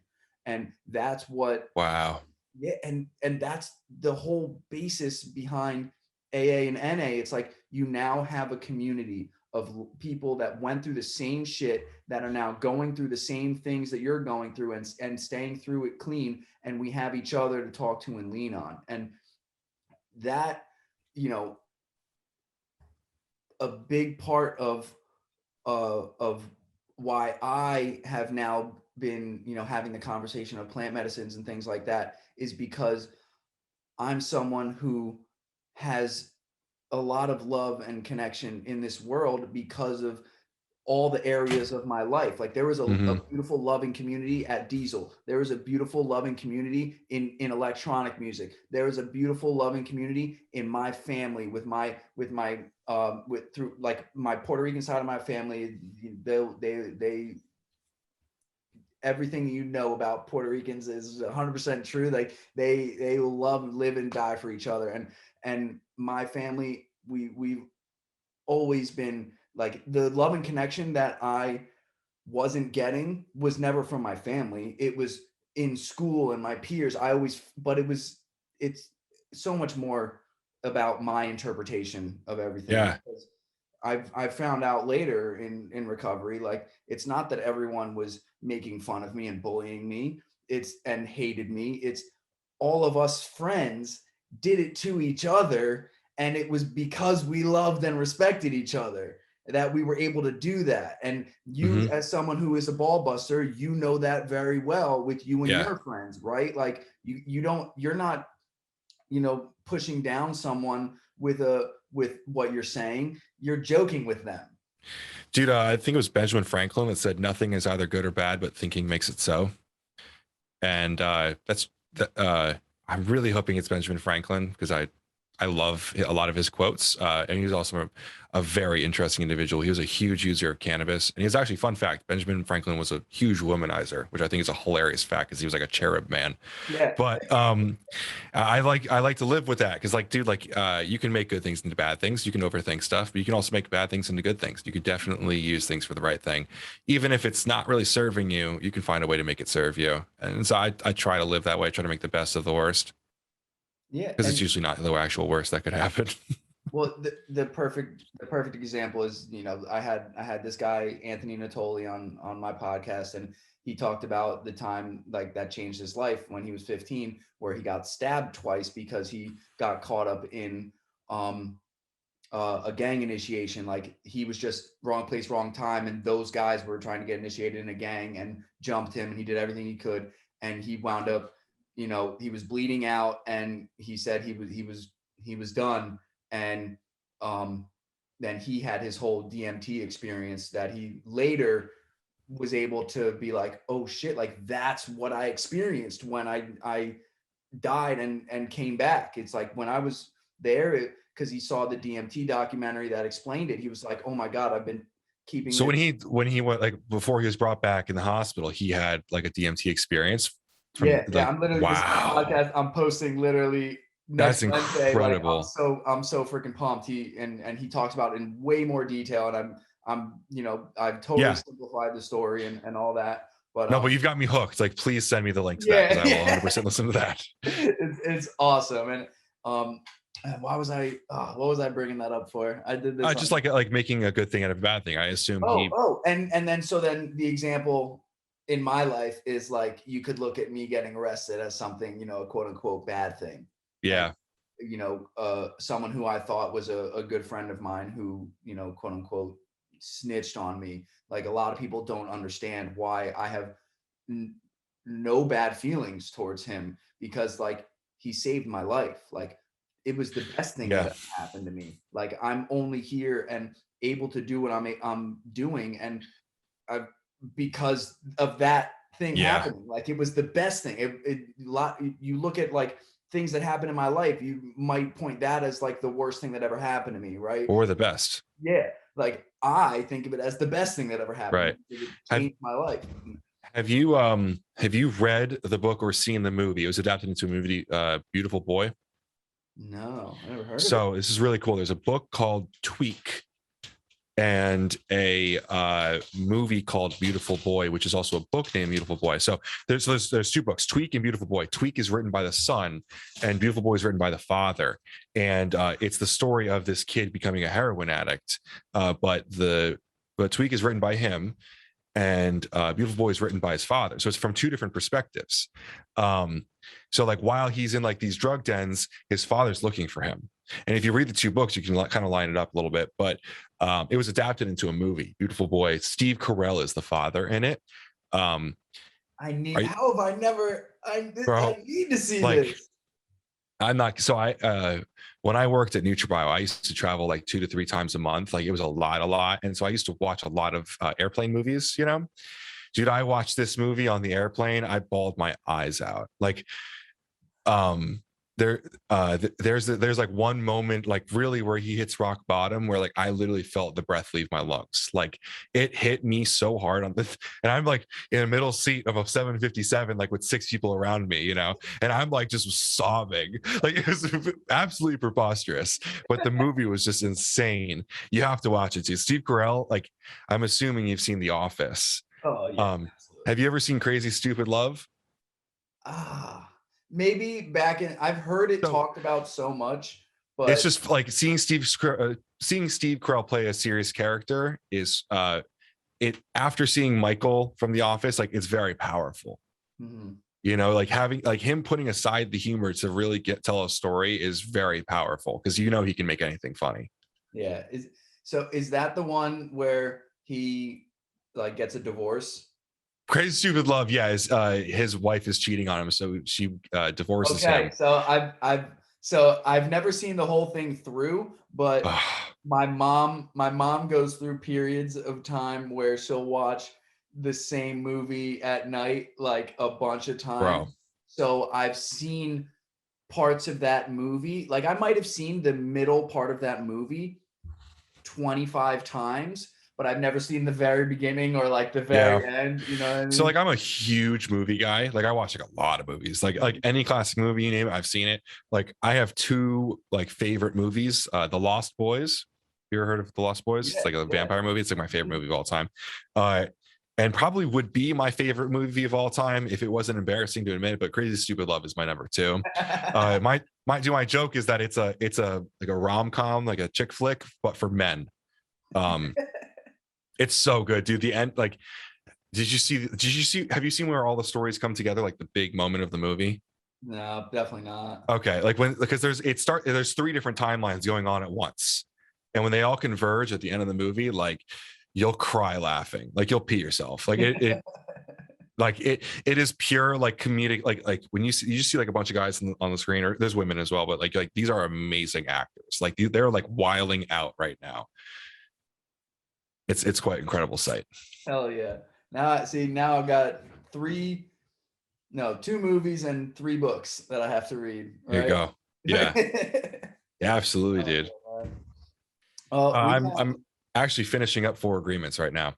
Oh, dude. Which you recommended to me. I got sidetracked. I'm really bad with finishing books. I start a lot of books. I have a lot of books around my condo, but I don't finish all of them. You know, I'm literally looking at 3 books on my desk right now that I've started and not. Yeah. Not have you read Jordan Peterson's 12 Rules to Life? So that's over here. I've listened to it on audio. I didn't read it. I need to listen to it because I can't. Jordan Peterson's like one of those people, like I have to listen to him a few times or read him a few times. But I like listening to his words more than reading them because it gets very wordy very quick. This dude and his other book, Maps of Meaning. Yeah. I started that on a flight to LA. I put the audio in and I had the book. So I'm like ready to download this thing into my brain. After like 45 minutes, I like shut the book and I was like, I'm fucking out of breath. I'm like, yeah, he's very technical and interpretive. I was like, holy shit. It's like, and because I've watched all his lectures about Maps of Meaning on YouTube. So it was like, I might have to just go back and listen to the lectures because this is. Yeah, I prefer the lectures, honestly. I feel like I take more home. But I mean, with the book, the only thing is I'll read it like a couple times through, which actually I keep it more, honestly. Like I actually do. Like his whole part in 12 Rules for Life with the lobsters and their social statuses, like that was really cool to me. Like I that stuck with me. What the funniest part was octopamine, which is released in the lobsters, is the downer that they use. Like, so like when they go down socials pegs, like they receive octopamine. Octopamine is a popular ingredient in supplements and pre-workouts, but it does the absolute opposite for us. That's wild. It's like a stimulant for humans. Well, this is a wonderful transition. So, tell me more about this. It's just really cool. I think we only probably have another like 50. How long? I don't know how long you want to go for. Well, it's not me. I always go to my guest. I've done 4-hour podcasts and I've done 45-minute podcasts. Let's give it another 20 minutes. I'm good for like until like around like 8-ish. But yeah, it's what like give me something on this one. I know you probably had something lined up. So the biggest thing, things, I mean, you see I'm drinking kombucha here and stuff, and you saw me eat the orange mid-workout and stuff, and my whole thing is that I've always been, not always been, because I did all the supplements. I did every single one of the, back when Jacked 3D was not just Jacked 3D, like when it was drugs and all that. And I found that once I went all organic and all grass-fed and wild caught and taking supplements that were like magnesium glycinate is organically sourced, and zinc picolinate is organically sourced, and vitamin D3 and K2, like all these things that I've done, cutting out all the stuff that has the sucralose, the coloring, the preservatives, all that stuff. I've been able to get rid of things that I thought I was born with and going to be quote unquote plagued with my whole life, like asthma, eczema, acne, freaking, I've broken out in hives from different supplements. And so it's actually funny. I actually prepared for this question because I prepared for this conversation because you, I know what you get at. I understand, like, because it almost seems like we are on opposite sides of the spectrum, but I actually try. So I actually came up with a descriptor for where I consider myself in this whole spectrum of natural to synthetic. I am at the exact part where longevity and virility meet. Okay. Right. So like, I want to live a long, happy. I want to live a long, healthy life, right? That's longevity, Mhm. long, healthy. Virility is like fun and energetic, right? So I want to be where I'm living for a long time and healthy, but I'm also enjoying my existence, right? And a lot of the things that you consider to be best, right? Like when I get asked these questions through my work, through my Q&A, like it's like an inside joke with a lot of my followers know my line is there is no best. Because people are like, what's the best pre-workout? What's the best pump? Like the best pre-workout for Ryan Janni and the best pre-workout for me are completely different. There is no best, right? So I want to be where I am healthy and living long, but I'm also having a good time with that existence. And sometimes that takes like a hit to my life a little bit. Like if you want to talk about like removing years off your life, whatever, like I do eat out when I want to, you know, like if I'm driving home, my body's like, yo, we want some Wendy's. And it's been a week, you know, like I allow myself to have those things. I allow, like, because I do think that the enjoyment I get out of that is worth it. But for the most part, I do not eat out all the time. And that used to not be that way. I used to like convince myself that macronutrient dieting was important. And then my blood pressure went through the roof. And so I do take a lot of synthetic things. Absolutely. But a lot of the times I think that people obsess over the sources of things. So I'll explain why. You're talking about organically sourced anything, really. Vitamin D is one we mentioned. That comes from sheep lanolin. It's like the fat on the sheep. It's pretty fucking disgusting, honestly. But that's a underlying theme in a lot of supplements. Taurine comes from bull's testicles. A lot of the that's the whole thing behind that, right? A lot of the amino acids that you get are from one of two sources, right? One is either human hair or pig carcasses. That's hydrolyzed amino acids. The other type is fermented. Fermented amino acids are from plant sources, right? So that seems like it'd be better, right? Fermentation's awesome. The truth is it's a bunch of rotting plants they take it from. But when you extract it, right, when your amino acids come from human hair, like literally if you live in China, you can sell your hair, or if it comes from a plant, corn or something like that, something like totally natural and organic, probably not corn, that's bad, but like you're getting what I mean, it's coming from a plant. When you isolate it, it's the same exact molecule. Your body has no clue. It has no idea. It has absolutely no idea. Now, in some cases, it does matter. And so that's gonna be my rebuttal to myself is if you look at popular B vitamins, for instance, B6, the two of the most seen versions of B6 are like pyridoxine hydrochloride or P5P. It's a long one that I don't actually know how to say out loud, but P5P. So ironically here, pyridoxine hydrochloride is a plant-sourced version, and P5P is actually a meat-sourced version. When you take pyridoxine hydrochloride, it actually lowers the amount of B6 in your body. It is B6, but it's actually bad for you. When you take P5P, it works extremely well. So two completely different sources. If you wanted to say like vegan sources are better or like organic sources are better, you'd be going with the version that actually lowers your like blood concentrations of B vitamins. But if you went with this animal version, which is potentially less ethical, a little bit creepy, it actually is better for you. A lot of the times it's just what's commercially available. Like some things can be made organically, but it's going to cost you 4 times as much to get it as if it was synthetically made in a laboratory.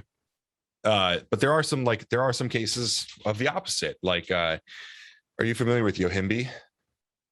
No. So Yohimbi bark extract is like a very, very, very powerful stimulant. It's either in pre-workouts, fat burners, or dick pills. It is very, very intense. And so you can go to the bark and you can get this bark and extract it. And this bark contains Yohimbi alkaloids. But some years ago, scientists also figured out how to synthetically create yohimbine HCl in a lab. Bodybuilders use all types of these, like either the synthetic versions or the natural versions. But the cool thing is the natural version, in my opinion, you can use less of it because when you extract that bark, you're getting these alkaloids, but you're also getting hundreds of other naturally occurring constituents and compounds, which work synergistically together. And that natural version is more powerful. Anecdotally, a lot of people believe that natural caffeine from like green tea or coffee bean extract is more powerful than synthetic caffeine that you get in pre-workouts. So there's cases for both sides, and I try to I go right down the middle. I'm like, the ones that work for me, I'm going to use those. So I had a feeling we were going to realize that, or at least from what looks like on the outside, that we have very differing views. That I knew we were going to like come, because I'm also very much in the middle. Like right now, sitting over there, I have the zinc picolinate, I have the magnesium glycinate, I have a grass-fed beef supplement, or grass-fed beef liver supplement. I have fuck it. I have Alpha Brain. I was gonna try and say like a yeah, I know, I get it. Branded version of it, and then I have vitamin D, D3, K2, and CBD. So those are the things that I'll take, that I know have been quote unquote organically sourced and whatnot. Right. Alpha Brain, I can't tell you each individual thing it's organically sourced, but I do. I've put my trust in the brand of Onnit. You trust Onnit to give you a clean supplement, right? Yeah. And so like we can assume that Alpha Brain is pretty clean, right? Yeah. But like, point being, like, not knowing about natural or anything, like I could name like a dozen products that I would give you before Alpha Brain, just in terms of like effectiveness, right? Mm-hmm. But you know that one's clean, like you know for sure that's clean, right? So I pick the ones that work better for me, right? Like even though I don't know like all of these specific things, like there's always a weighting to it. I think you and I have more in common than we don't, but I don't eat grass-fed beef, because for me, do you know what grass-fed does differently for the nutrition of the beef? So I know the look of it, it looks more gamey versus looks more marbly. So then you have more fat in this versus in this. Like what I am most interested in, the fact that it's about being grass-fed, is the fact that it's coming from more of the chances of it coming from a regeneratively farmed environment, and it lived a quote unquote healthier life than the meat that is from that could be from factory farming, and they could have been fed, those corn patty things. So that's more of an ethical thing, and it's not really about taste, and it's about how the animal lived. Because as much as a vegan might think that I'm the devil, I'm more on par with the vegan mindset about treatment of animals. So I can't disagree with you more. I'm sorry, I can't agree with you more. Okay. I'm totally on your side on all of that. I was an ovo-pescatarian for 2 years. Like I love animals. My dog is my life. Like there's nothing I love in this world more than animals. I love animals more than I love humans. And I totally agree with you. And that's always my point when I talk about, because I talk about grass-fed whey proteins a lot. Like if you really care about animals, this is good for you. But the truth of the matter is, so this is funny. When I used to travel, I used to go to Wisconsin a lot. There's a very popular supplement chain up there called Sups. They're a very good friend of mine at the time. They were a client of mine. And when I was up there, I would interface with a lot of cow farmers. Wisconsin is the source of all of the cheese in the country, like tons of dairy farmers up there. And they would dispel all of these beliefs to you. Like if you're buying grass-fed beef, it's like if they're paying for that claim because it has to be certified with a certain organization, chances are you're buying from a farm that does not actually have grass-fed beef. They're just grass finished. Grass finished is really what they are. Like it's like the last day of their life or something. They have to be there, and then that's certified. I would much prefer to buy from a local farm if I care about that kind of stuff, But I also am. I didn't know exactly what it took to be quote unquote organic certified or grass-fed certified, but I know just the fact that there is a certification process is already sketchy. And so there is a local butcher shop that is like, the closest one to me is like a half hour away, or saving time, I have ShopRite that's a mile and a half away from me that sells Pat LaFrida meat. And I know Pat LaFrida I can tell just from, even if I buy grass-fed beef in the store versus Pat LaFrida beef in the store, the quality, you can just tell when you take it out and you're like, oh, this is a different thing than this quote unquote grass-fed beef, which is a lot more similar to the thing that is right next to it on the shelf that doesn't say grass-fed beef. So I really firmly believe that you can taste if the cow died happy or not. I 100% believe that you can taste the emotion in it. And that's a really creepy thing to say, right? No, but I get that though, because the bite of the Pat LaFrida beef is... You get it. you know it. The truth is, I'd be really, and this is the fucked up part of it, I don't like that taste. I like the taste of the scared ones more. I'll be really honest with you. But I know the difference, right? So, okay. So, and this is where I get a little, now this is where I get a little bit dark about this, because my big thing is, both sides. If you watch my stories on Instagram, I want everyone to at least read both sides. The other side of it is that nutritionally, people are like, grass-fed beef is the fucking king of beef. The difference in grass-fed, unless you're talking about the liver. Now, I will give you combinations. You're talking about liver. I'm not talking at you about this. When you talk about the protein quality, most of the micronutrients are better in grass-fed, absolutely. But when you talk about macronutrients and fat, people are like, the omega-3 concentrations of the fat in the beef is much, much better than if you weren't, right? It's like triple or something. But the truth is, you're tripling like a fraction. Like, you're never getting a significant amount of omegas from beef. So it's like if you got a 1% on your test, and then 3 weeks later, you got a 3 times better score on your test. You still got 3%, you still failed. Yeah. If I want omega-3s, I take my omega supplement, I eat eggs, or I get fish. It's probably really just the omega supplement or the fish. I don't worry about my omegas when I eat beef. And as such, I spend like $5 less a pound. And it hurts me inside because I want to be buying beef from a cruelty-free farm. I get a lot of my beef from Eat Clean Bro, which I believe they source from like really good places. And I trust in them for that. But the fact of the matter is, when you're eating like 2 pounds of beef a day, like, it's expensive to get gas fed all the time. And I don't even like the flavor. Yeah. And see, I also I agree with a lot of what you're saying. And it's cool to know, it's cool to like, I kind of knew this was going to happen, but to actually see it happen, and where I am at with, how I come at the argument, quote unquote, with it is like, I had to do an elimination diet to figure out what was triggering me.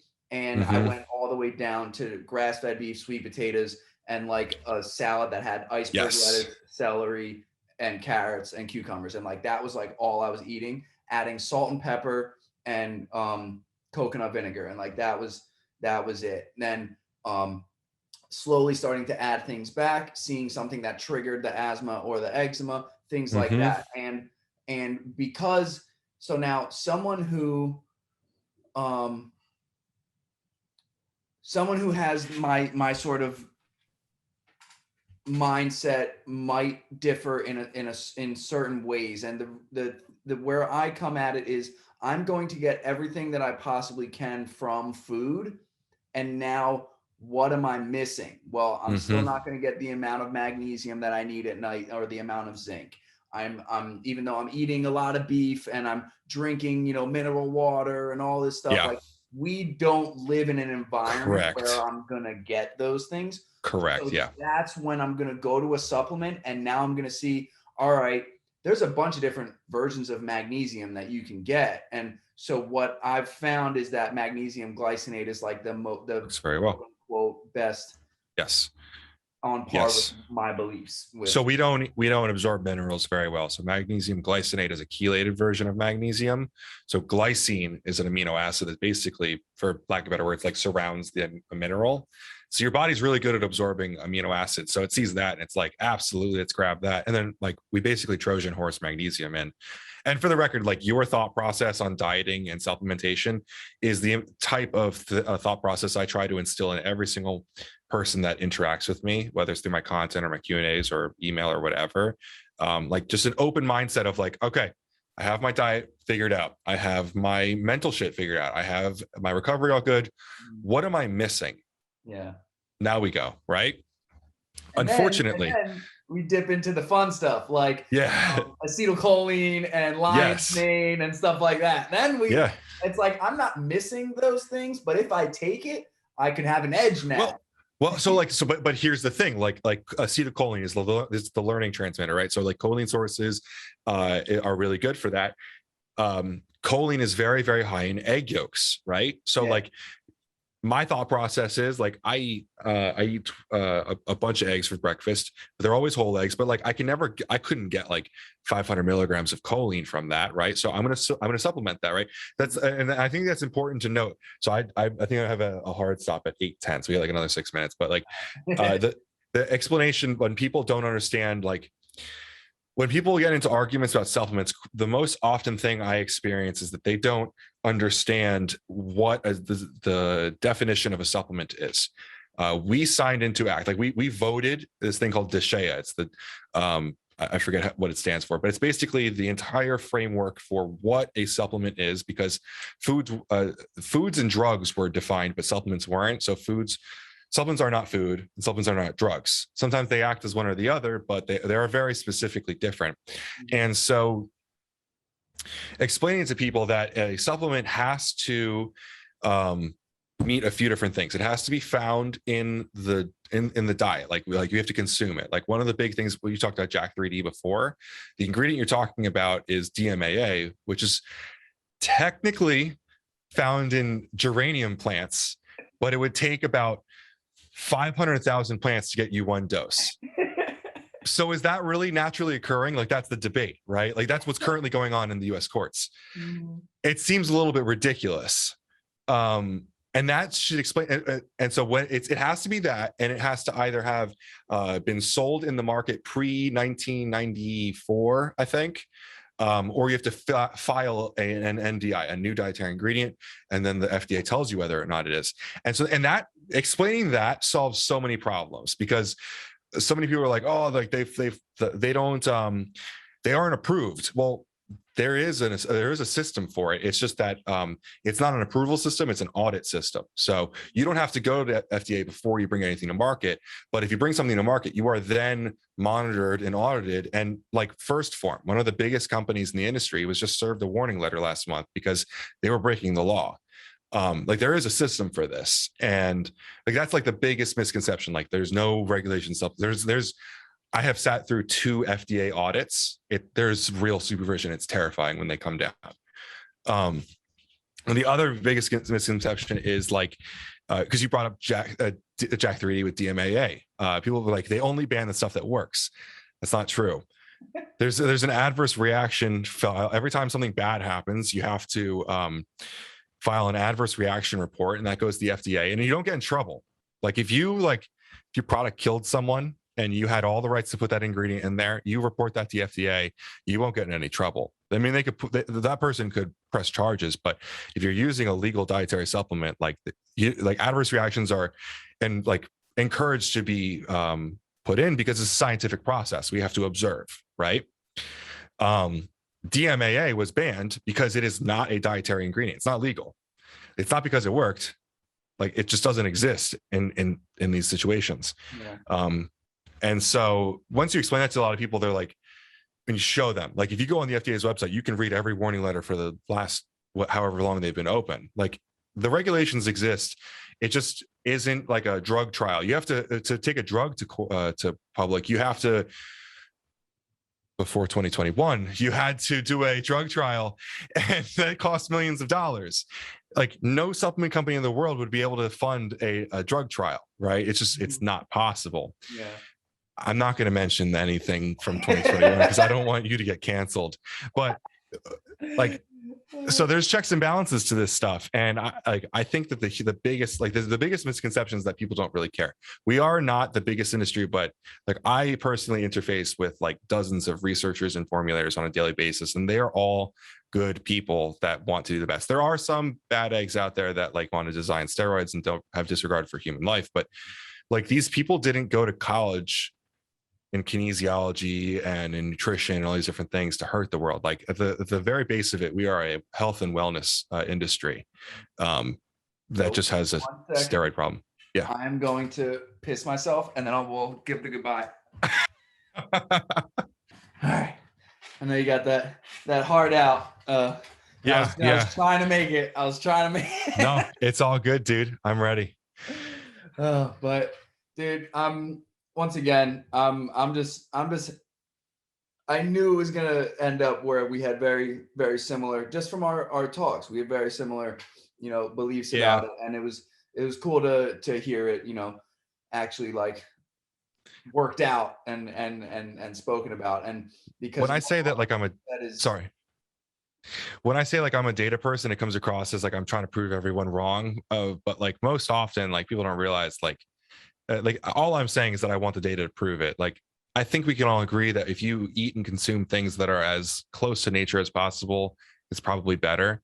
But I don't like just saying like all natural things are better. And there's a lot of times I absolutely agree with things you have to say. I just want science to prove it, right? And to your credit, a lot of times people are proven very correct by this stuff. Like John Meadows, a bodybuilder that recently passed away. Like one of the cool things about him was he was always calling shots, and then like 2 years later, data would prove it, and anecdotes prove that kind of stuff. So clearly, you're very healthy and doing well with this elimination diet, and I think you've proved that like a lot of these processed foods were giving you problems. I don't disagree.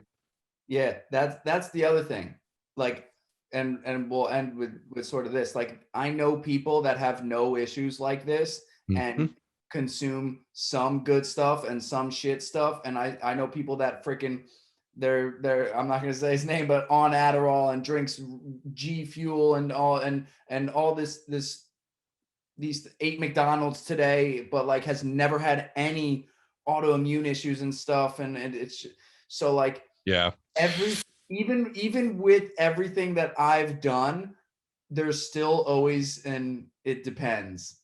Yeah, you know what? I definitely think that people can say that all they want. I think that there is something that is in their life that would improve if they stopped doing it habitually. It might not.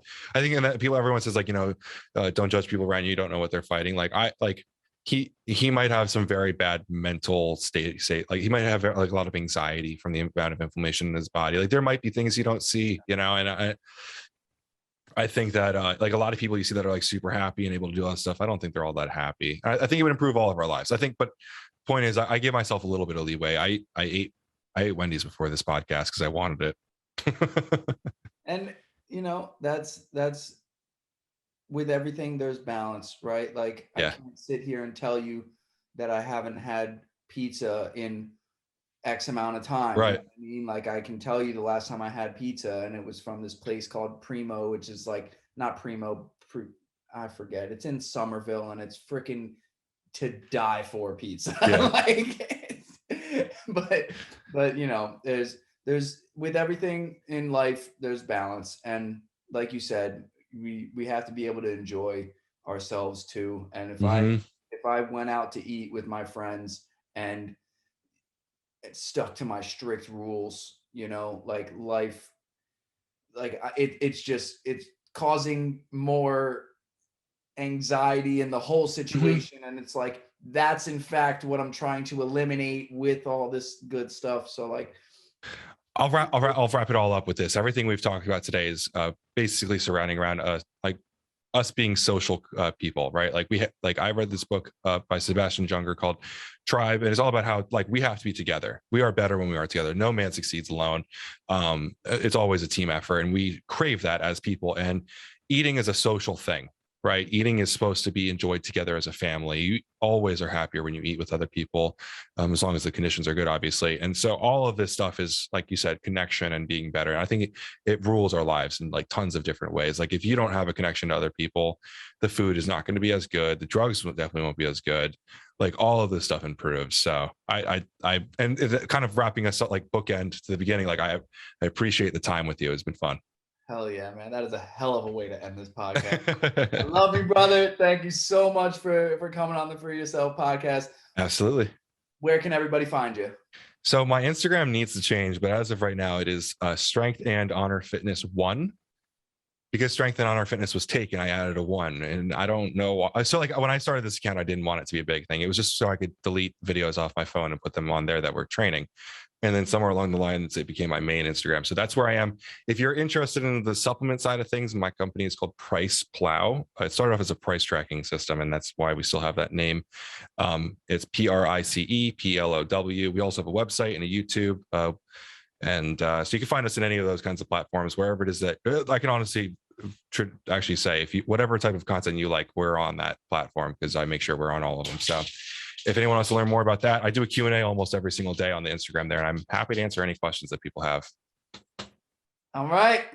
Cool. Once again, Ben, thank you so much, brother. I love you to death. And to everybody that watched, thank you so much for your love and support. It means the world to me. I truly, truly mean that. So until next time, peace, love, unity, respect.